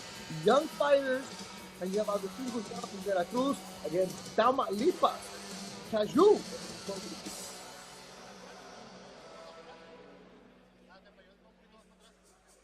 Monterrey, Nuevo León, México. Show Center Complex. Continuamos con más guerras, más sangre en la jaula de las naciones. Esta es la cuarta pelea de la noche y es un combate épico entre dos estados que se dan con todo, Veracruz y Tamaulipas. Presentamos primero al de la esquina azul, él es el de Veracruz, Agustín Guzmán. Sí, yo sé lo que pasé. Me apuntan con el dedo al alma de mi Of course. persona. Agustin Guzman, 23 years old. 1-1 is his record. Agustin Guzman. What kind of fighter is he, Ron? Agustin Guzman, hey, maybe he'll get a different chase here, but 2 fights, both of them ended by submission. He lost the first one in Naciones 2, won the second one in Naciones MMA 9. Both his professional fights in the Naciones MMA cage. Originated from Costa Rica, Hidalgo, and Veracruz. Actually, Beto, he's the national kickboxing champ. He has been injured, he hasn't been able to train as consistent as he wants to be. He was the national amateur MMA champion. We talk about FAM, Federación de Artes Marciales Mixtas y de Juego Limpio from Mexico, Oregon National International. He was able to compete in the IMF World Championship as an amateur, and that's the new way we're seeing with the fighters, Beto, getting like 10, 12 amateur fights, going to tournaments, being a national champ, getting worldwide experience in a world championship setting, something that fighters like Goyito Perez didn't have. Their first fight, hey, there's your professional debut. Whatever happens, happens. There's no warm-up period now. And you know what, Beto, look, I respect the struggle of the older fighters, but I love this. I love that they can fight 5, 6, 7 times before, know that they actually want to pursue this, know that they actually want to fight MMA, and then go into the professional setting. Yeah, it used to be, oh, I'm a boxer, I'm going to do MMA. Now it's kids who are starting at 4 or 5 years old in jiu-jitsu or rolling around, whether they're doing Muay Thai, whatever they're doing, they're going there and they're training. And it's a program like Naciones MMA, the amateur program, that's helping these young fighters develop. And also, Rodrigo, you have examples. 3 Mexican champions, so the kids can now say, hey, I want to be, boom, and it's there. Su contrincante, esquina roja, Jesús García. Son Tamaulipas. Ciudad Madero.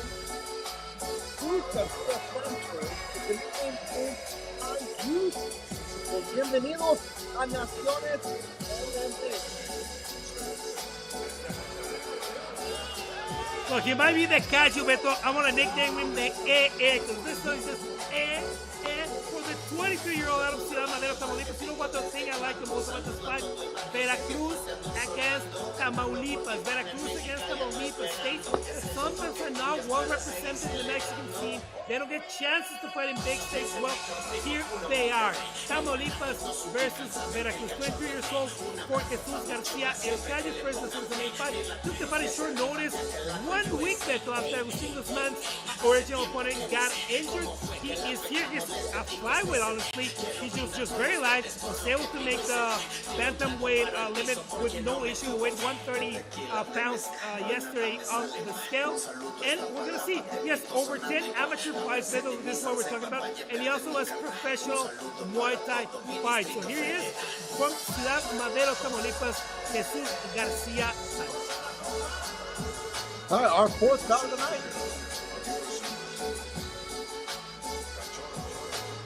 And honestly, Beto, I honestly like sometimes the short notice fights better. I think they don't have the time to get nervous. They don't have the time to think about it. They just need to travel, make weight, and fight. And then after the fight, maybe they realize how insane it is what they just have done. Like, what did I do?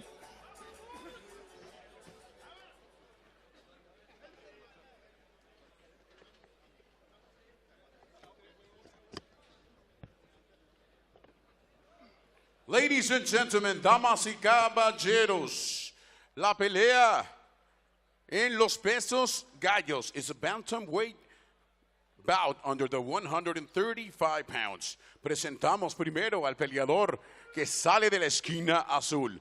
The fighter coming out of a blue corner. En la báscula, los 135 libras, 135 pounds in the weigh-in. En su tercer combate como profesional, un ganado, una derrota, one win and one loss in his professional record. Él es el orgullo de Poza Rica, Veracruz, Agustín Guzmán.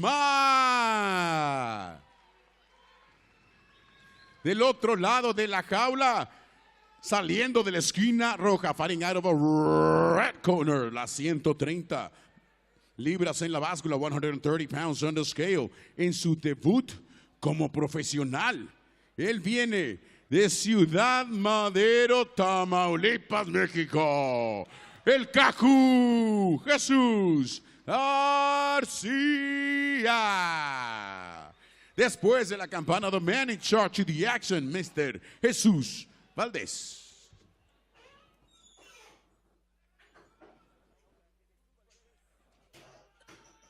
We're ready to go. Jesus Valdez, the third man inside the cage. Got Agustín Guzmán in the white. Jesus Garcia Sanchez in the black. I don't expect this one to go that long, Rodrigo, and look at this. Right away, they come with action. I mean, let's see what Jesus Garcia. Sometimes this short notice fighters, Beto, they know they don't have the gas tank to last the 3 rounds. They know their best opportunities in the first 2 or 3 minutes, and sometimes that's how they just accelerate to the bottom, just push it to the max, go for the knockout. Let's see what Jesus Garcia does here. And Guzman in white, he's back against the cage. He's been battling injuries, hasn't he? Oh, fortunately, he hasn't been able to be as consistent as he likes. He's young, he's 23, has gotten injured, has had to take time off, but that has allowed him to get better in this game, study a little more of MMA, and maybe we're going to see a different version of Agustín Guzmán. Yeah, we talk about the development of the sport, how it's exploded with the right academies and the right schools for the kids to focus at. So he was a representative of Mexico in the amateur scene, so he has that game. Now here as a professional is Guzman. And it's beautiful when Naciones travels, you'll see the little kids in the crowd that are working on moves with each other. It's like when you go to a high school football game in the United States and you see kids behind the end zone playing their own version of football. Like it's good. It's cool to see in the way that the young fans run up to the professional fighters. So the sport is just growing and booming, especially in Monterrey where we are tonight for Naciones 15. More gyms now in Monterrey. We have the amateur scene, so it's a lot better for fighters now to kids to just go train, see if this is something they like, this is something they can pursue, get a couple of tournaments in, get a couple of amateur fights, and then make a decision on the future. And Naciones is making a move in August, right, for amateurs? They're going to have, watch out, we're going to have Naciones next every time, but we're going to have in what we call La División del Norte, we're going to have a tryout for the amateur and the professional fighters.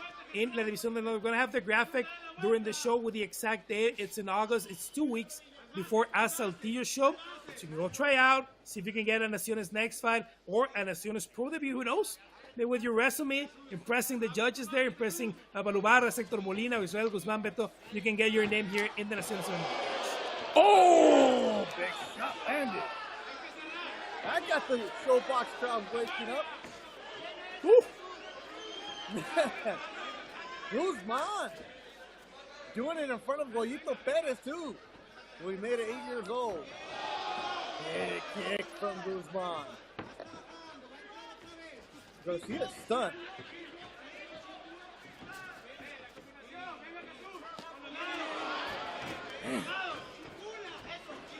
Guzman's kicks get way up there.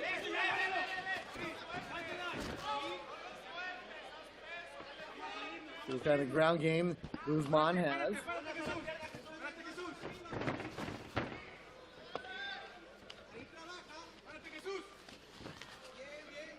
You hear the corner of Caju telling the fighter in black, stand up, párate.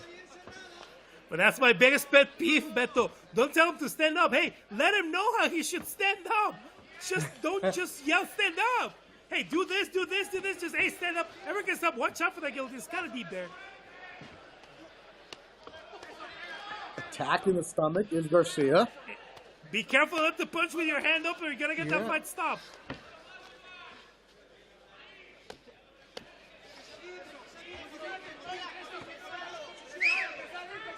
Side control now. Let's see what Sanchez has on the ground.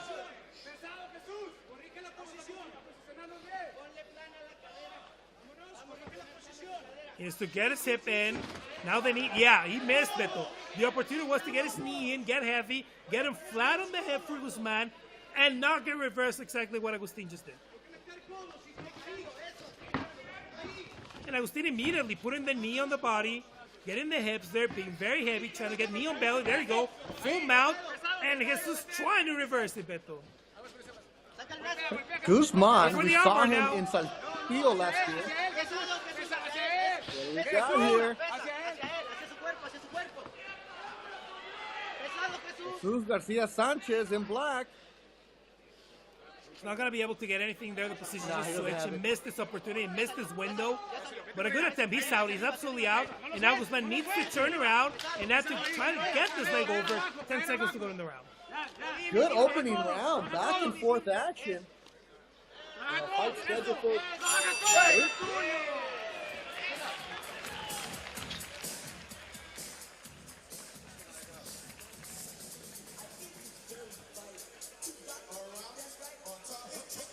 End of the first round, and this is what Agustin Guzman tried to do in the first round. Underhook, get Garcia next to the cage, throw with the right, good knees there in the clinch, trying to get both underhooks, getting the head in right there to control the body. The underhook not really in there, that's not really in the armpit, just holding the back, and that's why they're able to turn back. Good combination with the 1 and 2. The straight is going into the chin, getting good distance. The kicks were successful. Going to the head here, a couple of times landed with a front kick to the face. I hoped we would get a little more low kicks. Low kicks were good, were effective, were hard, and they would have opened the gate for more head kicks. This is the end of the round when Guzman was trying to get the guillotine, then the armbar switch, and Jesus Garcia was able to get out. For me, a 10-9 in this first round for Agustin Guzman. All right, that's the voice of Rodrigo del Campo. Gives Guzman the first round. Again, our cards are unofficial here. But give a lot of credit to Garcia. Doesn't look like it's his professional debut.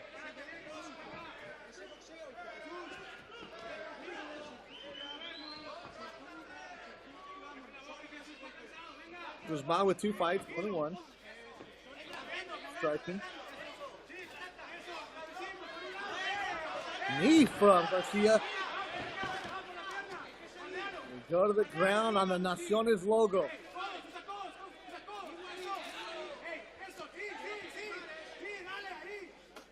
This benefits for Guzman, doesn't it? He's trying to relax, trying to get a rhythm in the round, but he just needs to get in there because he's susceptible to those elbows. Good attack by Garcia. He's not going to be so effective, but he's avoiding from Guzman, getting the hip in there, getting deep into the guard, and then maybe trying to work out for the submission.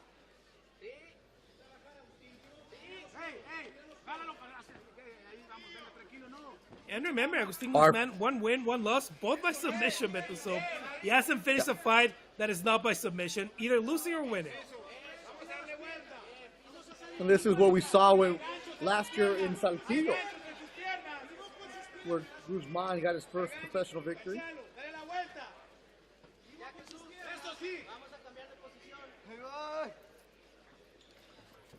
They're asking Jesus Beto, hey, let's change positions. Turn to the court. He's like, I'm coming. I'm doing it.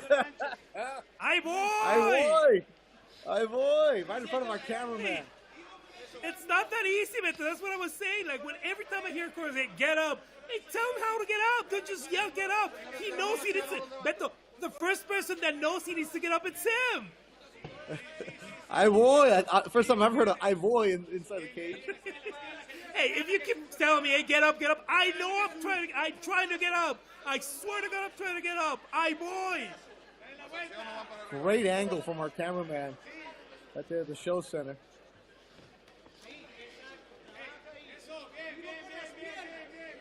Guzman in white.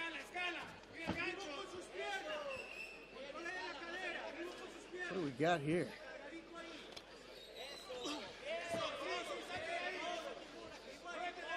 Guzman controlling the round from mount.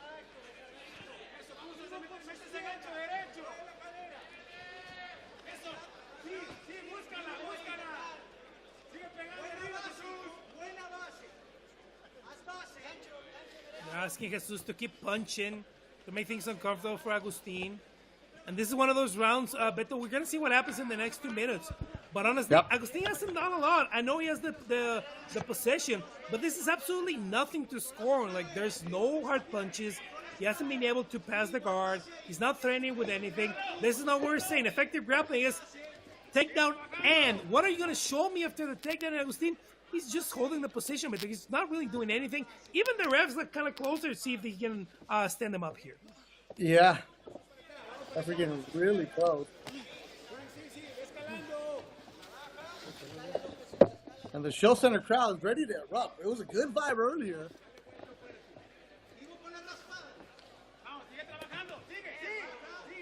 And fight fans in Monterrey are really smart. They'll cheer you on and they'll let you know when they're not liking it. But you know what, Beto? This is what I respect from Monterrey fans. Hey, they might not be down with the grappling. They might not be down with the wrestling. They're not going to boo you. They're not going to start calling woo like Ric Flair. They respect you. They're going to see what you do. They're going to see your progressions. And hey, here's the stand-up. When we see the stand-up, where we see the knockout, they're going to be a little louder. Well, they got Tigres and they got Rayados to worry about. Oh, you're going to see Sonny's walkout shirt, by the way, Beto. Just warning you right now. Sonny Luque is still to come. Loco is coming up later on tonight, as is our main event. Messi and Canavati. I think I spoke too soon, Beto. Yeah, I spoke too soon. Here comes the whistle. La maldición del narrador, as we say in Mexico. Podcaster jinx. It happens. There's the second warning, Beto, for elbows on the back of the head for Jesus Sanchez. As the second round winds down.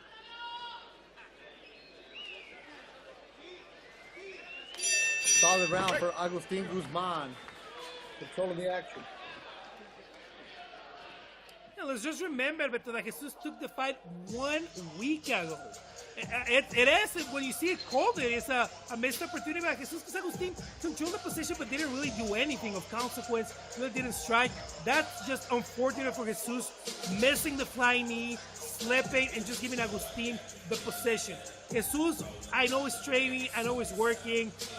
Training camp is one thing, just training is a whole different thing. You don't have the condition for a fight. We thank him, and Agustin should be the first one to thank him for taking the fight 1 week's notice. But this is where we see the deficit in the gas tank.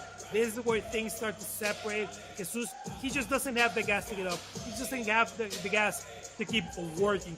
A clear round for Agustin because of the position, But honestly, Beto, missed opportunity for Jesus. 1 or 2 different moments in the round could have given him this one because Agustin really didn't do that much in the second other than hold the position.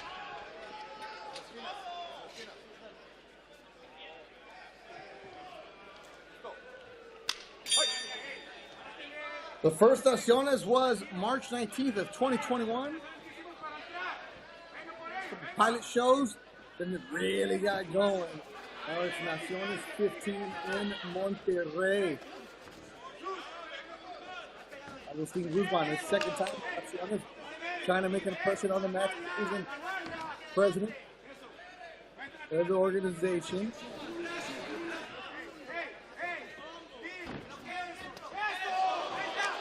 Reverse spin from Guzman. Garcia. Guzman with that. And takes him to the mat.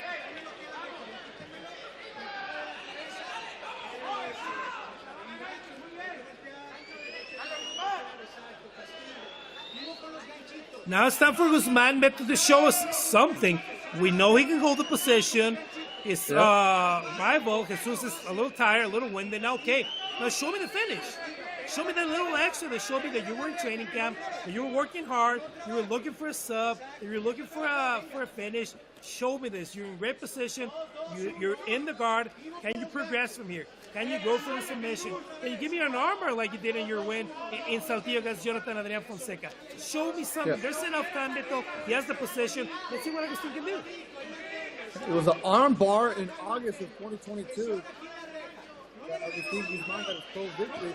But as we talked about Lou Vargas, Cabbage and matchmaker for Naciones, everybody else involved. But Naciones wants guys that put on a show. It's not if you win, it's how you win.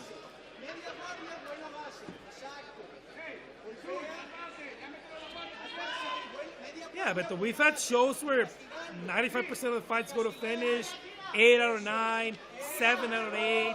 We have shows with plenty of finishes tonight. Wait, we got blessed with a finish in the first one. It hasn't really come through in the next 3 fights. But Agustin has enough time here to try and get the finish against the opponent who just took the fight last week.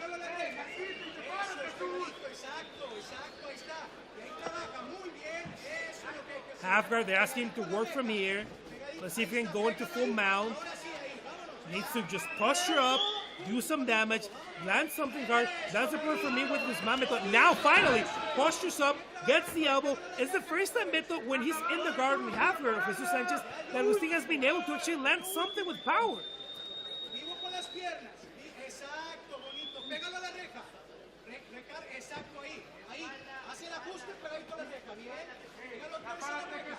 Corner asking to push Jesus Garcia Sanchez to the edge of the cage, posture up. He's in front of his corner, Agustin.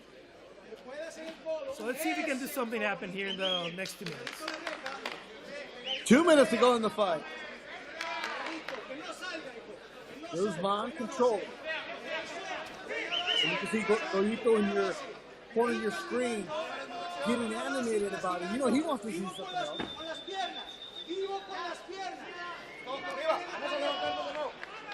And we're going to stand him up. Crowd approves.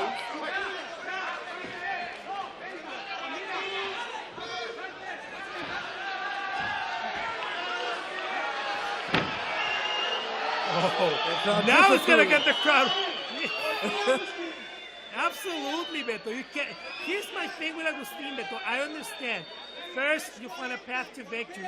Then you try to shine. Then you add a little spice on top of the fight. He's not getting today. He's not feeling today. He knows this is his path to victory. But also, he's not even close to getting a finish here, Beto. He has been also a lot better in the stand-up. Hey, give yourself a few seconds in the stand-up. See what happens. You don't like it, go to the ground again. But just the fact that he didn't even give himself a chance to be in the stand-up and go down, I understand the crowd being a little frustrated with him.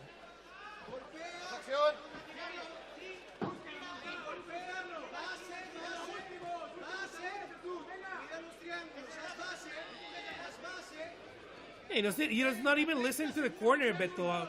They're asking for Agustin to posture up and try to fight. They piden base. Hey, plan your arms, get some posture, and try to throw. Agustin just wants to hold till the end of the fight because this is what he wants now. Yeah, a lot of questions. 20 seconds to go. who shows up short notice, makes the weight, is professional about it, gives good professional resistance. Agustin Guzman. Just welcome to the pro ranks, young man.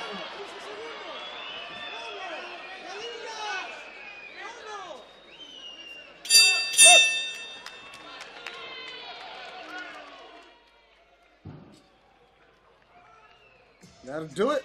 Fight is over.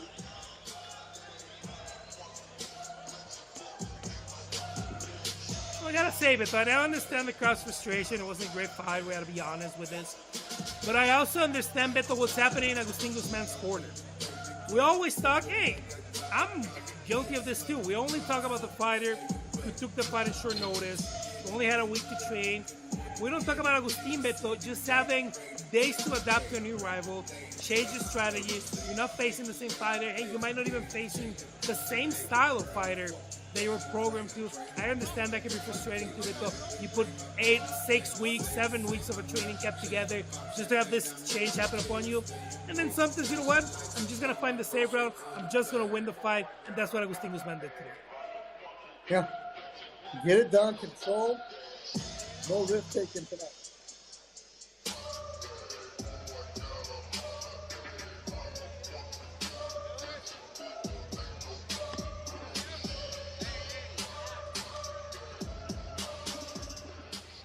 It's in the best moments of that last third and final round. Just Agustin Guzman cruising exhausted, a little tired, cruising to the decision, which should be an easy one for the judges. At least, Beto, we've got an easy nights for the judges, because sometimes with difficult fights, difficult scores, and you know what, a little weird scorecards, but I don't think we have a lot of issue with the winners today here.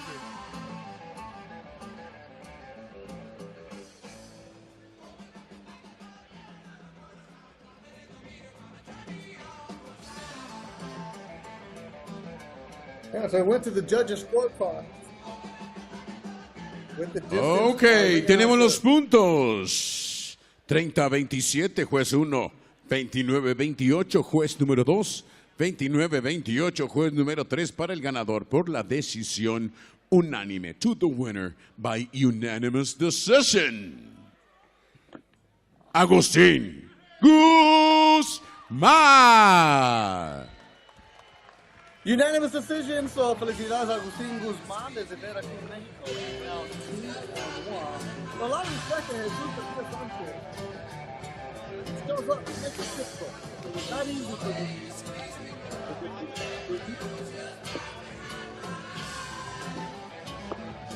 I love Beto, the honest attempt of Monterrey, Mexico.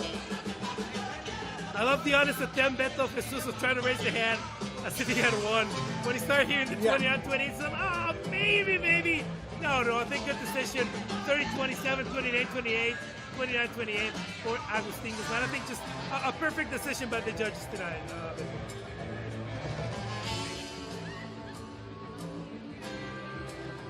Still to come, Gabriel Tinajero versus Gabriel Tobal, a hog flyweight fight for those two. Alberto Sanchez against Sonny Luque, who's making his comeback in the MMA arena. Paola Estrada in her pro debut against one of the consentidas, one of the favorite fighters of Monterrey, Karen Martinez. Our co-main event with Christian Torres, who's one of the best prospects in Mexican MMA, against a veteran like Christian Cerda. And then our main event between Carlos Messi Cañada and Abraham Canavati, who's again headlining in Naciones MMA and again headlining in home, where Monterrey, Nuevo León, Beto, always, the fans, that was here, that was cheering, that was clapping. They got a little angry at the end of this one. We're going to win them back. We're going to win them back tonight, Beto.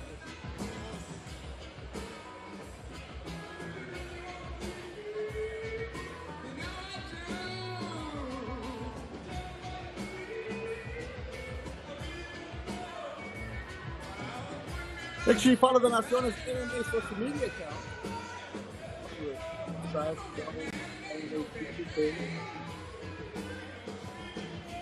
Naciones MMA keeps on going.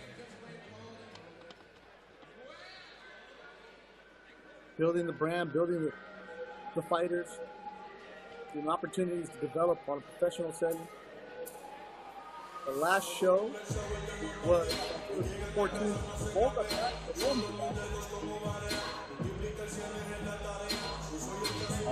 Tijuana. Naciones 10, Quito, Ecuador. Bogotá.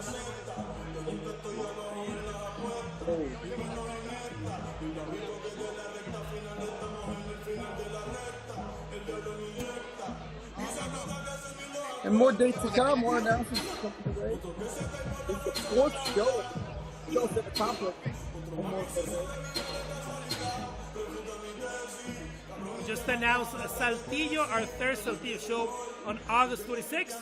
Edgar Escarga fighting against Heriberto Tobar. Hey, Fabricio Escarga, one of my favorite fighters, one of my favorite prospects, is also going to be in the card. Up next to come, la pelea de los Gabrieles.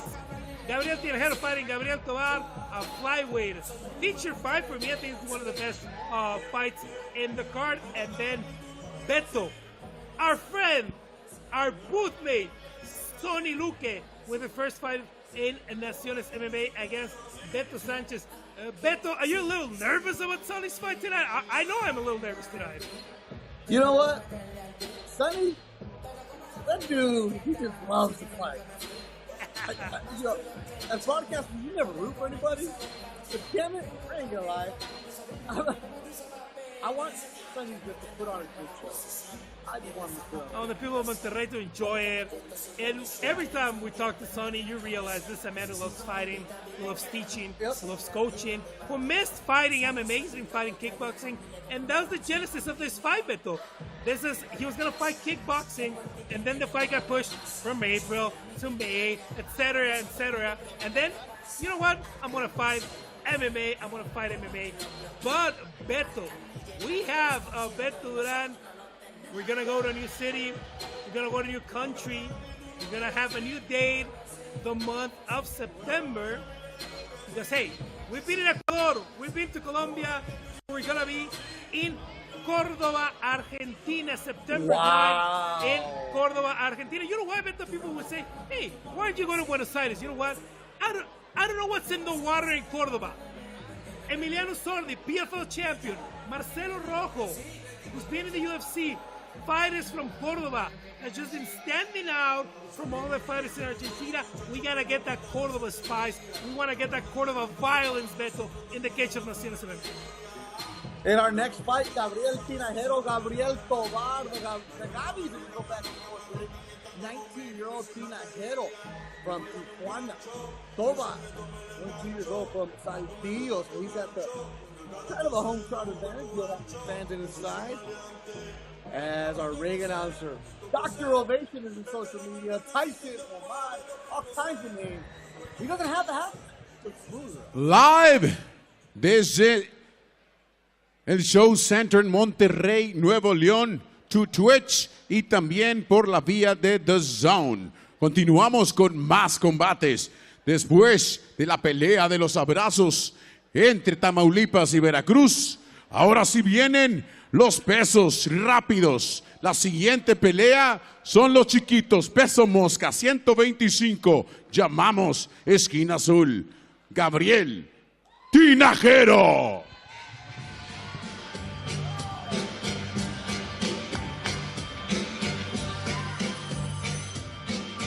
Gabriel Tinajero.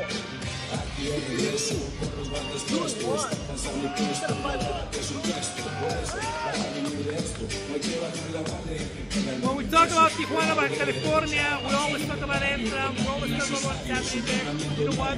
There's small gyms, there's great coaches in other places, and Gabriel Tinajero is exactly a side of this. Alberto Amaro Sports is there from Demolition Fight, one of the teams that's been standing out in the national MMA scene. 19 years old, and he's went to the coaching club, one submission, professional fight, both Naciones MMA, all in 2020. And that's resulted in him being named the rookie of the year in Naciones MMA. In Tijuana, Baja California, in January, losing and fishing going to the card today in a quick kill, okay? Virgo se había en este compadre de 2016, in May of last year, and he beat Jose Ramirez at Naciones MMA in November. From Tijuana, California, to Mexico. Kickboxing experience, Muay Thai experience, and for me, one of the best prospects in Naciones MMA.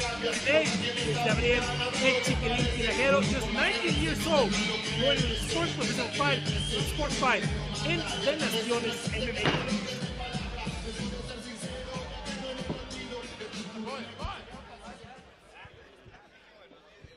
And now, del otro lado, esquina roja, el Crico, Gabriel Tobar.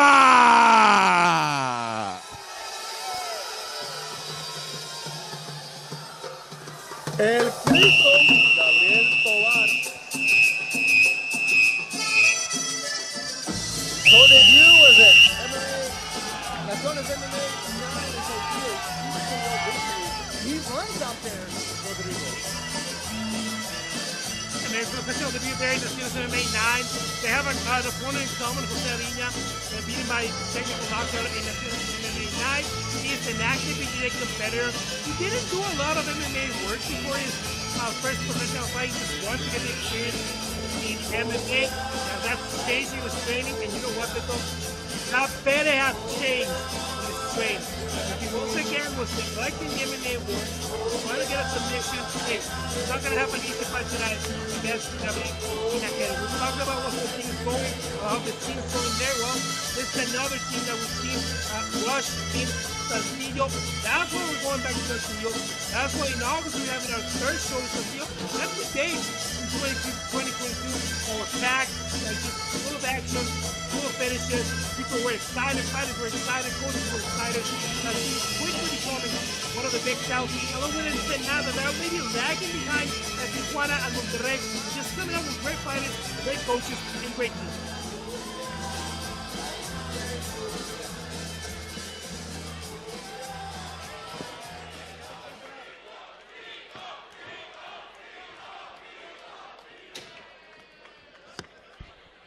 Ladies and gentlemen, desde un sold out Show Center Complex presentamos el siguiente combate en la jaula de la nación.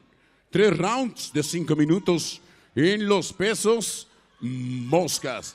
Flyweight division bout under the 125 pounds. Presenting first, presentamos al primero, esquina azul, 125.8 libras en la báscula. En su cuarta pelea como profesional, 2 ganados, 1 derrota. 2 wins and 1 loss on his professional record. Él viene desde Tijuana, Baja California, México.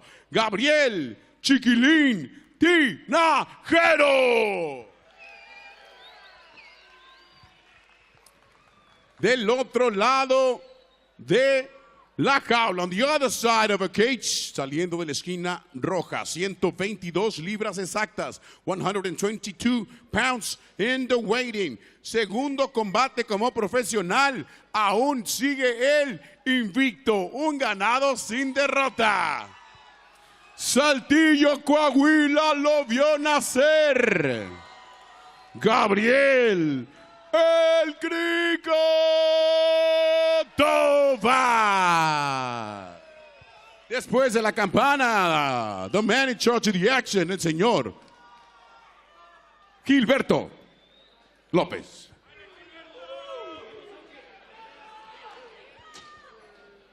Gilberto Lopez, the third man of the ring, as we get ready to go. Gabriel Tinajero. He's got the white stripe. And Gabriel Tobar in all black. Victoria Martin. And venga Chiquilín. He's got his fans watching us tonight. This should be an action one. Fight a lot of people are looking forward to. Should be a lot of motivation, but after the last decisions, I know Gabriel, and I know he's biting his mouthpiece in the back, knowing, you know what, it's going to be decisions. I want to give you a knockout right here. Oh, yeah, the way that they're coming out. Tinajero. Just good timing, Beto, in that comeback. Yeah. To the ground. Tinajero. Tijuana. If you're training in Tijuana, you're getting great work every single day. Fast pace immediately. Lily Martinez in Northern California watching for Tinajero. MMA on a Friday night, why not?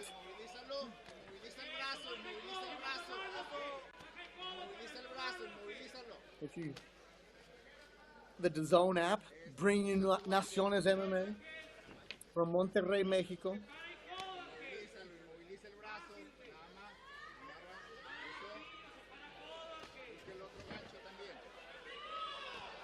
All right, so they came out blitzing. Now the pace is slowed down. I want to see, Beto, if our producer, Andrew, gets to the replay of that great takedown. You know what? When I started watching Gabriel fight a few months ago, last year, if you had told me where I was going to see a great amplitude throw, a 5-point throw in the Olympic wrestling system from Gabriel, I would absolutely not believe you. It's just a great takedown, great strong, and just a great comeback, Beto. He was really touched. He was really rocked by Gabriel, and now it's all Tinajero. Tinajero. Tova. Still to come, our main event of Abraham Canavati and Carlos Messi Cañada.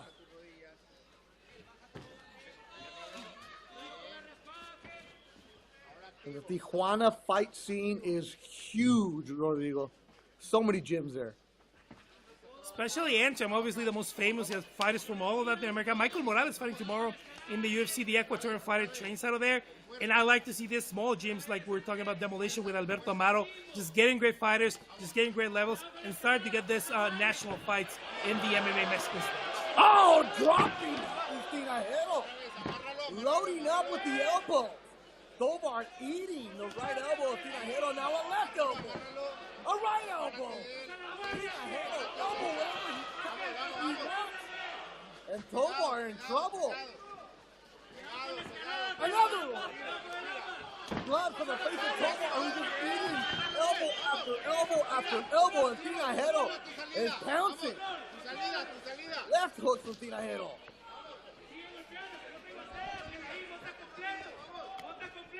Tovar better do something. He's in a bad spot. Watch out with the full mount here. Hooks in. I don't know if he's going to try the rear naked choke, but he has power to throw there and then try to get the choke. Just pounding his Tinajero on top of the black and white choke. There he goes. And he does. Tinajero, there's a Tijuana. Gets the tap. He gets the victory. Chiquilin now 3-1. From the 664, he shouts Beto, and you know what? Hashtag se les dijo. We're talking about this a few fights ago. When you're being tough with your opponent, when you're hitting, when you have volume, you don't have to be under the neck. Your opponent's going to be tired. He's going to be beat up. He wants to get out of there. Hey, just lock the rear naked choke on top of the mouth and just go for it. Just do the torque. Just straighten out your opponent. Bend him. He is going to tap. He's looking for a way out, and you're giving him one. That's exactly what Tinajero did. Look, a couple of things I loved here, Beto. New shades of Tinajero. That takedown just absolutely amazing. Heavy on the striking.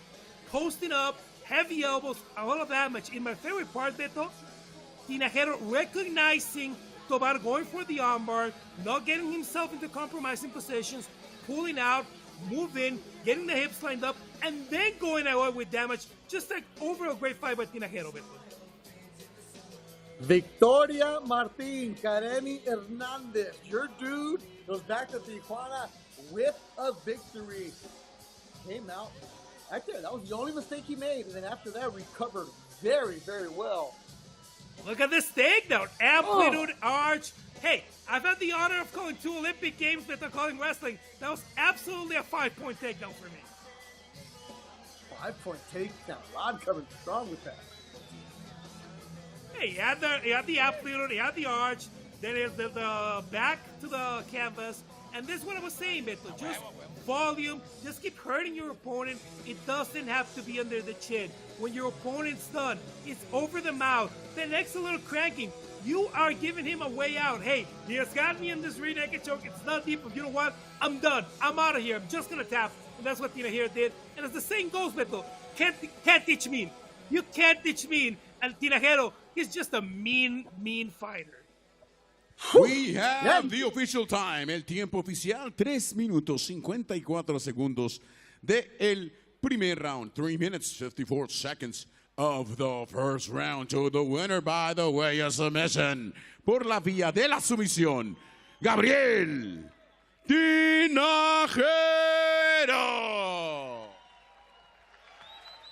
6'4", Tinajero finally takes the mouthpiece out as he gets his hand raised in Monterrey. Respect between the two, and there you see the damage underneath the left eye of Gabriel Tobar, who was eating some big elbows. Tinajero's just a mean fighter, Beto. Just postured, and you saw the way he went for the elbows, just everything on them. I like what Tinajero's doing. This is 3 wins in a row for him. 4 fights in Naciones. He's becoming one of those names to watch every time Naciones is fighting. 4 more fights to go. Our main event, Canavati and Messi, is coming up next. So, Sonny Luque, Laredo, Texas. Beto Sanchez, Beto. They're going to go at it. They're just going to spread. The ladies still to come, Estrada Martinez.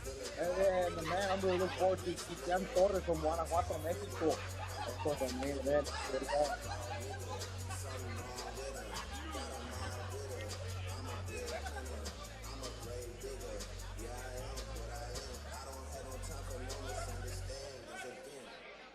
And here we go, Beto, August 26th in Saltillo. Edgar Escarga, Beto, is coming back. Edgar Smooth Escarga coming back against Heriberto El Rudo Tobar. They both have been a mainstay of the Mexican MMA scene. They're coming back to the Naciones cage in a lightweight fight. Great action fighters. Escarga, who was used to be a jiu-jitsu specialist, now is a full striker. And Tobar, he's just a mean old fighter, just a mean big fighter. A lot of punch, good wrestling. This is going to be one of the best main events of the year in Naciones MMA. There you see the tail of the tape. Forget the records, forget the ages. These are 2 warriors, 2 pros.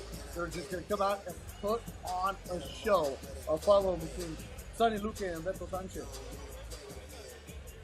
Hey, Sonny has told me several times, Beto, you know what? I do jiu-jitsu, I do the wrestling. I don't love it. I want an opponent who wants to bite the mouthpiece and just stand. Hey, Alberto's saying he's going to do that. He's going to bite down on the mouthpiece, strike with Sonny, and let's see what's going to happen here in Monterrey. Y ahora, la batalla entre los veteranos, entre las leyendas. Presentamos primero, peleador, esquina azul, a la jaula de Naciones, Alberto Sánchez.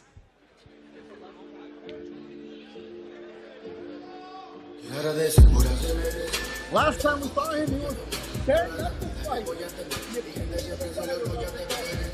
No.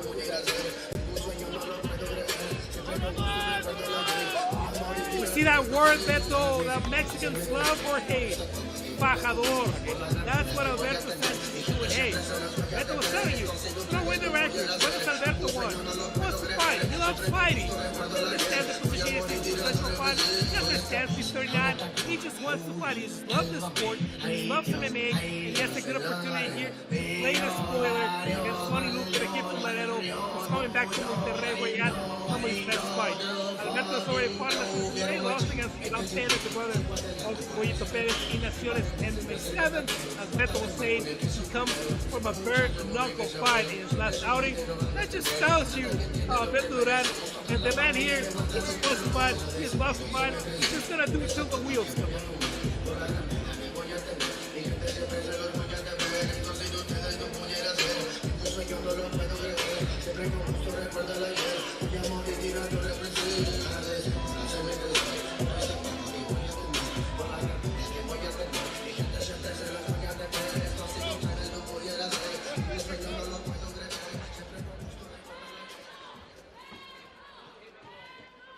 Y ahora, el regreso del ídolo de los dos Laredos. A la jaula, Sonny Luque.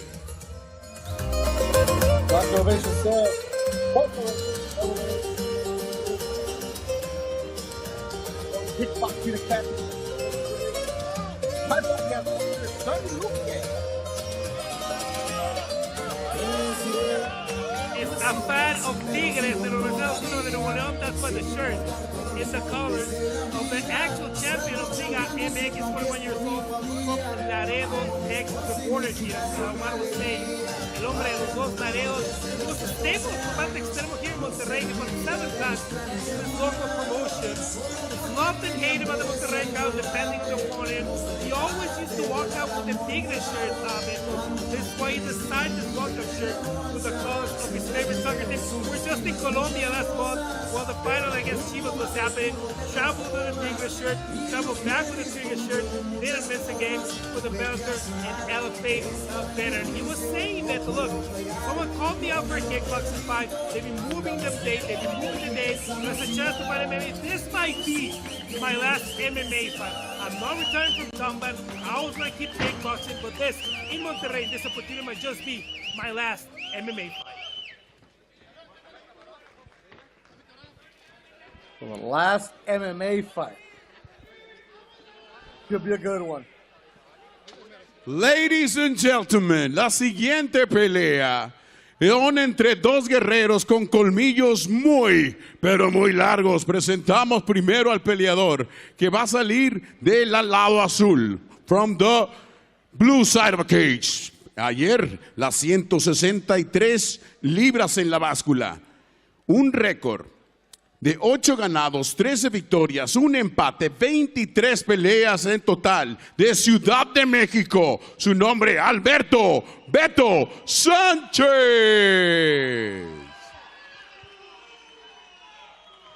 And on the other side of a cage, fighting out of a red corner, peleando desde la esquina azul. In his weighting, las 163 libras en la báscula, 163 pounds in the weighting. En su 20ª pelea como profesional y su regreso a la jaula, 11 ganados, 8 derrotas, 11 wins and 8 losses. From Laredo, Texas, Sonny Loco Luque.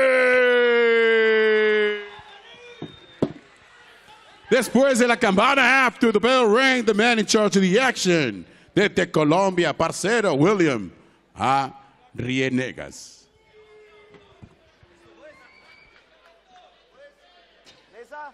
Oh, we got a Colombian referee for this one, William Ariciñega. Bienvenidos, William. Fight! Here we go. Ready to go. Sonny Luque and Beto Sanchez. Sonny in the red with gold, Sanchez in black. All right, 41 and 39. How long is this going to go, Rodrigo? Hey, Sonny trains every single day. He has a good gas tank. I hope Beto's been training. Because Sonny's been looking for, look, even as a coach, he trains every single day. He's been looking forward to fighting since March. So I know Sonny is here with a good gas tank.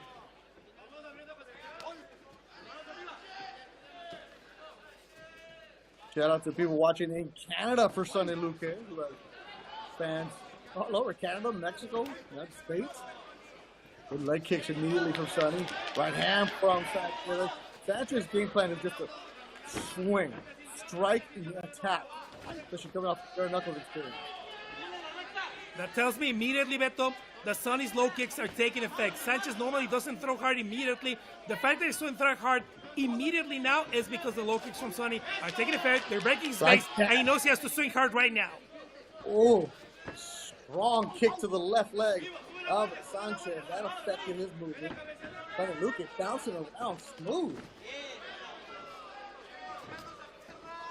Both fighters, you could just tell, would be like 10 years from now. Oh, you want to fight? Yeah, sure, why not? Let's go. Sanctioned? No, but they'll fight. They'll just keep going after it. But he does a great job with his kickboxing academy in Laredo. Overhand right from Sanchez. Sonny did a good job with Naciones, helping with the matchmaking and the promotion, and also usually the English broadcast. Oh, those leg kicks are Sanchez. Alberto Sanchez a little careless. Beto going just in a little too hard. Sonny, good timing with a check hook. Let's watch out for the check hook. Alberto just going in, and Sonny trying to get him with a check hook, and then the uppercut with the right.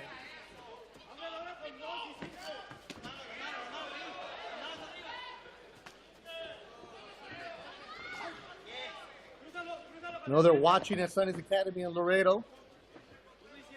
Kids watching their coach work as a professional. Good leg kick from Sanchez.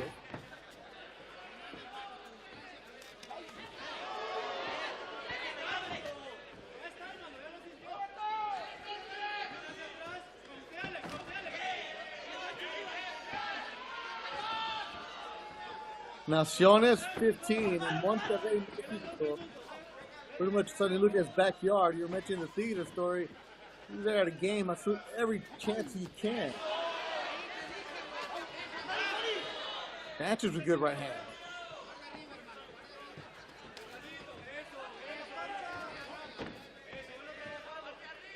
Yeah, even when we're on location and we have a fight, the morning production meeting, Sonny's usually showing up with like some scrape on the face because he's been training at one of the local gyms. He's like, where's Sonny at? He's going to be here on time. Oh, Sonny's coming in fresh from a workout.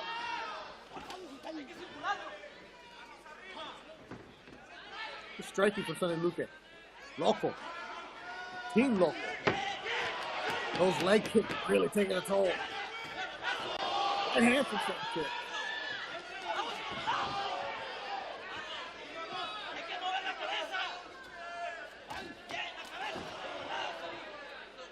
I know Sonny likes to get hit, Beto, but he's just, Alberto, even though he's loading the right hand, he's just tagging Sonny with it. He needs to move a little more, needs to slip a little more.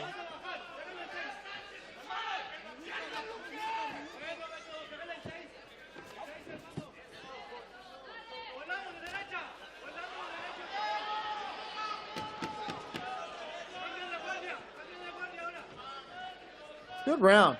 Good opening round for Sonny Luque and Beto Sanchez. A lot of action, back and forth. And you see Sanchez taking a deep breath.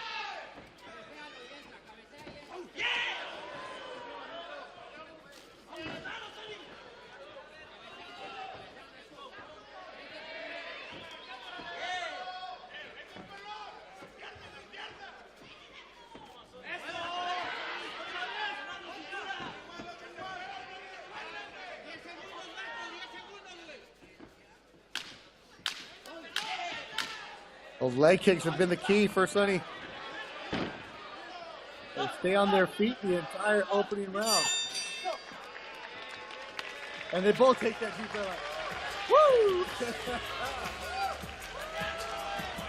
This first round very much, what do you want to win, the battle or the war? I think the round will go to Alberto because he landed more power shots during the first round. But also, in what he's building for the fight, I like more what Sonny's doing with the low kicks, with the combinations, going a little longer, establishing the uppercut. I think it's better for him in the longer of the fight. But Alberto might have won the battle in this first one, especially because he had power, he connected with the right hand. And even if it wasn't the cleanest of shots, that may be enough to impress the judges tonight here in Monterrey. Again, maybe just a battle versus war thing. I love what Sonny's building with the low kicks. That left knee of Alberto is giving out a little bit. Sonny also has to be a little careful. Alberto got him with a couple of low kicks. Sonny's left leg also looked a little wobbly in a couple of those stances. I want to see how it looks in the second round.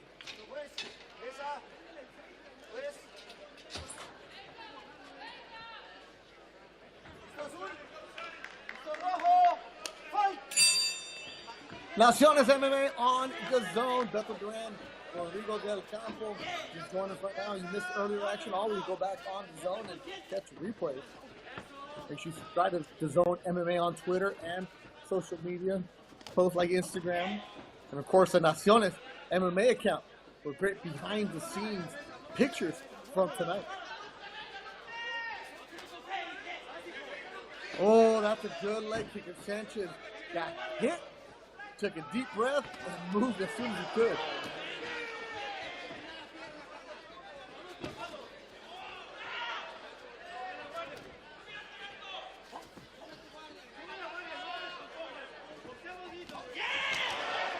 Overhand right from Sonny Luque.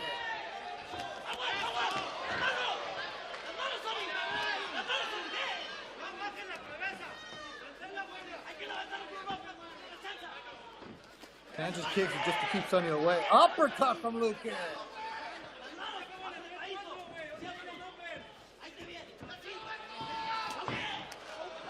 Body shot from Luque.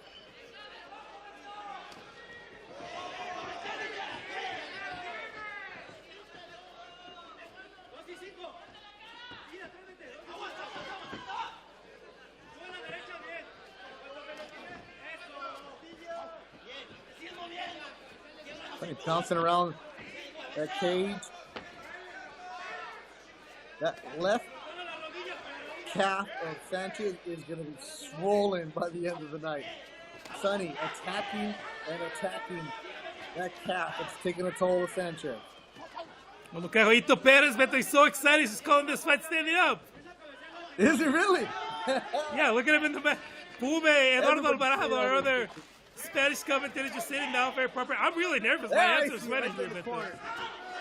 There it is.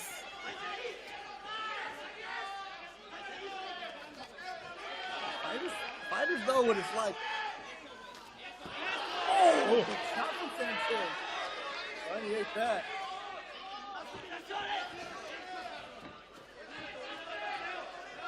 Yeah, Sanchez's game plan is just right out the window. Now he's just hoping to land a big shot. Sonny moving away nicely halfway through the second round. Right on the face of Sanchez. Hook from Sanchez, that's nice. Yeah, it's all striking today. They knew it. They called it before the fight that there's like, you know what, we're just going to bite that on the mouthpiece and strike. There's not going to be BJJ. There's not going to be wrestling. We're just going to throw today.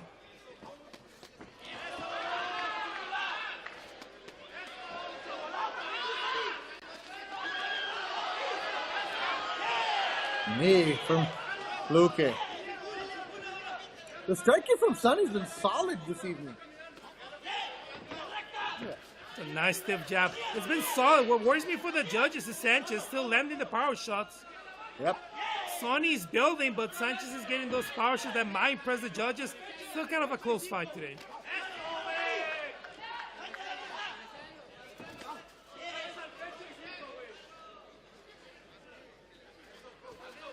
Yeah.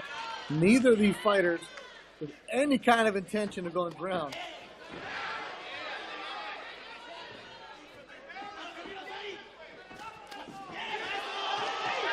Just like that power shot you were talking about, Rodrigo.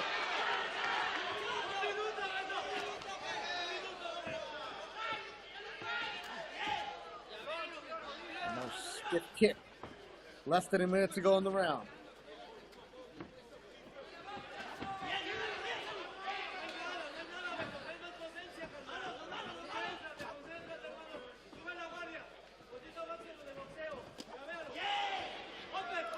This might be Beto when Sonny comes up. Alberto looks a little winded. He's still pressuring, but look at the hands.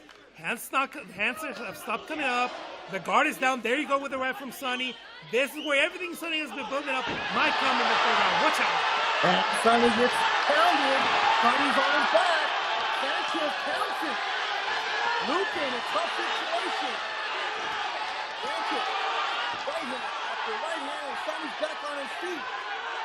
Big movement for Sanchez in the second round. You talked about the power shots and finally landed it, connected. Dropping Luque, who's in trouble here at the end of the second round. Ooh, it's heating up in Monterrey. A big round for Beto Sanchez.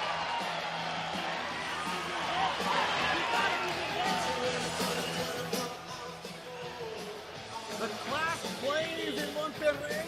That's exactly what happened from Sanchez. The clash between he and Luque. Where We're talking about the power from Alberto Sanchez. The right hand landing repeatedly in the first and in the second round, and that's exactly what happened. Getting a knockdown, the best moment of the fight coming in this second round, with Alberto Sanchez probably winning the cards 2018 after to again pressuring him, going for Sonny, and there, right there, is the right hand. Sonny came up quickly, but then again, he hadn't established his speed. He was in a bad position, got dropped with the left hand again, and then was able, I don't know how, to get out of this position to get up from the canvas. The referee correct in not stopping the fight.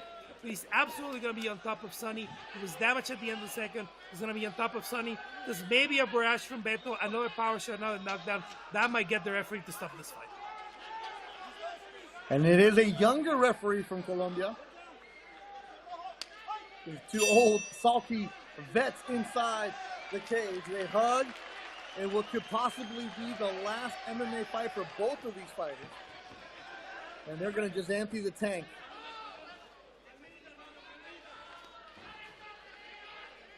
But how much did that take out of Sanchez to throw that many shots? Did he empty his tank in that end of the second round? And we're talking, Beto, about Alberto having his hands low. His hands were low at the end of the second round, so maybe Sonny can get something going there. And Sonny spins out Sanchez. Sees it, flying knee, lands.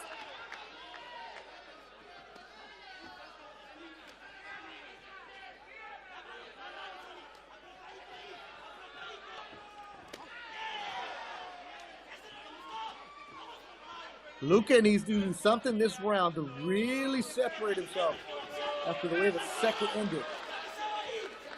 Oh, big shot from Sanchez. Luca in trouble, and it's over.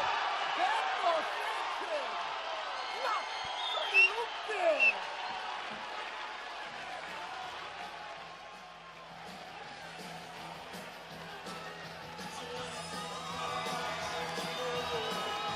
I understand Beto Sonny being upset with the stoppage. I get it, honestly. Me personally, we talked about it at the end of the second round. It does not surprise me. He got damaged, he got knocked down twice in the end of the second round, and that just gets the referee on a mind of stopping the fight in the next time you're in trouble. Got knocked out cleanly, got touched down cleanly in the canvas, and I'm not surprised at all of the referee from Colombia, which is a thing Naciones did, Beto. Getting a referee from outside the country who hadn't repped Sonny or Beto, who hadn't repped in Monterrey, who wouldn't be biased at all, since Tarsi first.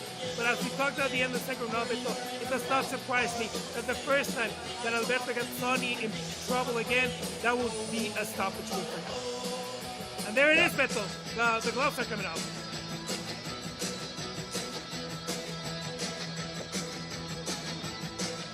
Let's look at the highlights, Rodrigo. Pushing Alberto, pushing Sonny to the corner again. I have to see if Sonny lays down the gloves, by the way. Alberto pushing in position, good uppercut, and again, a little half-answerly, but connecting with the right hand. That was the bread and butter today from Alberto Sanchez, and then the left hand, again with the knockdown. Pushing with the right, the left hand just sending Sonny to the canvas, and then connects here 1, 2, and the referee is just primed after what happened in the second round, at the end of the second round. It does not surprise him. With 2 knockdowns in the second, that the referee stopped the fight early in the third. Alberto Sanchez stopped Sonny Luque. We said it. Get the record, to get the game, he becomes a fighter. That's exactly what we have. And Sanchez, his eye took a toll too. This year, Dr. Bishop is a business. Damas y caballeros, al minuto 1 con 6 segundos de el tercer round. 1 minute and 6 seconds of the third round. El ganador por la vía del TKO, knockout técnico, Beto Alberto Sánchez.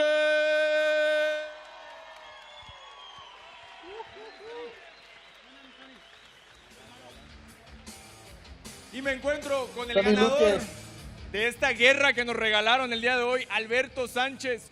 Una pelea más en tu carrera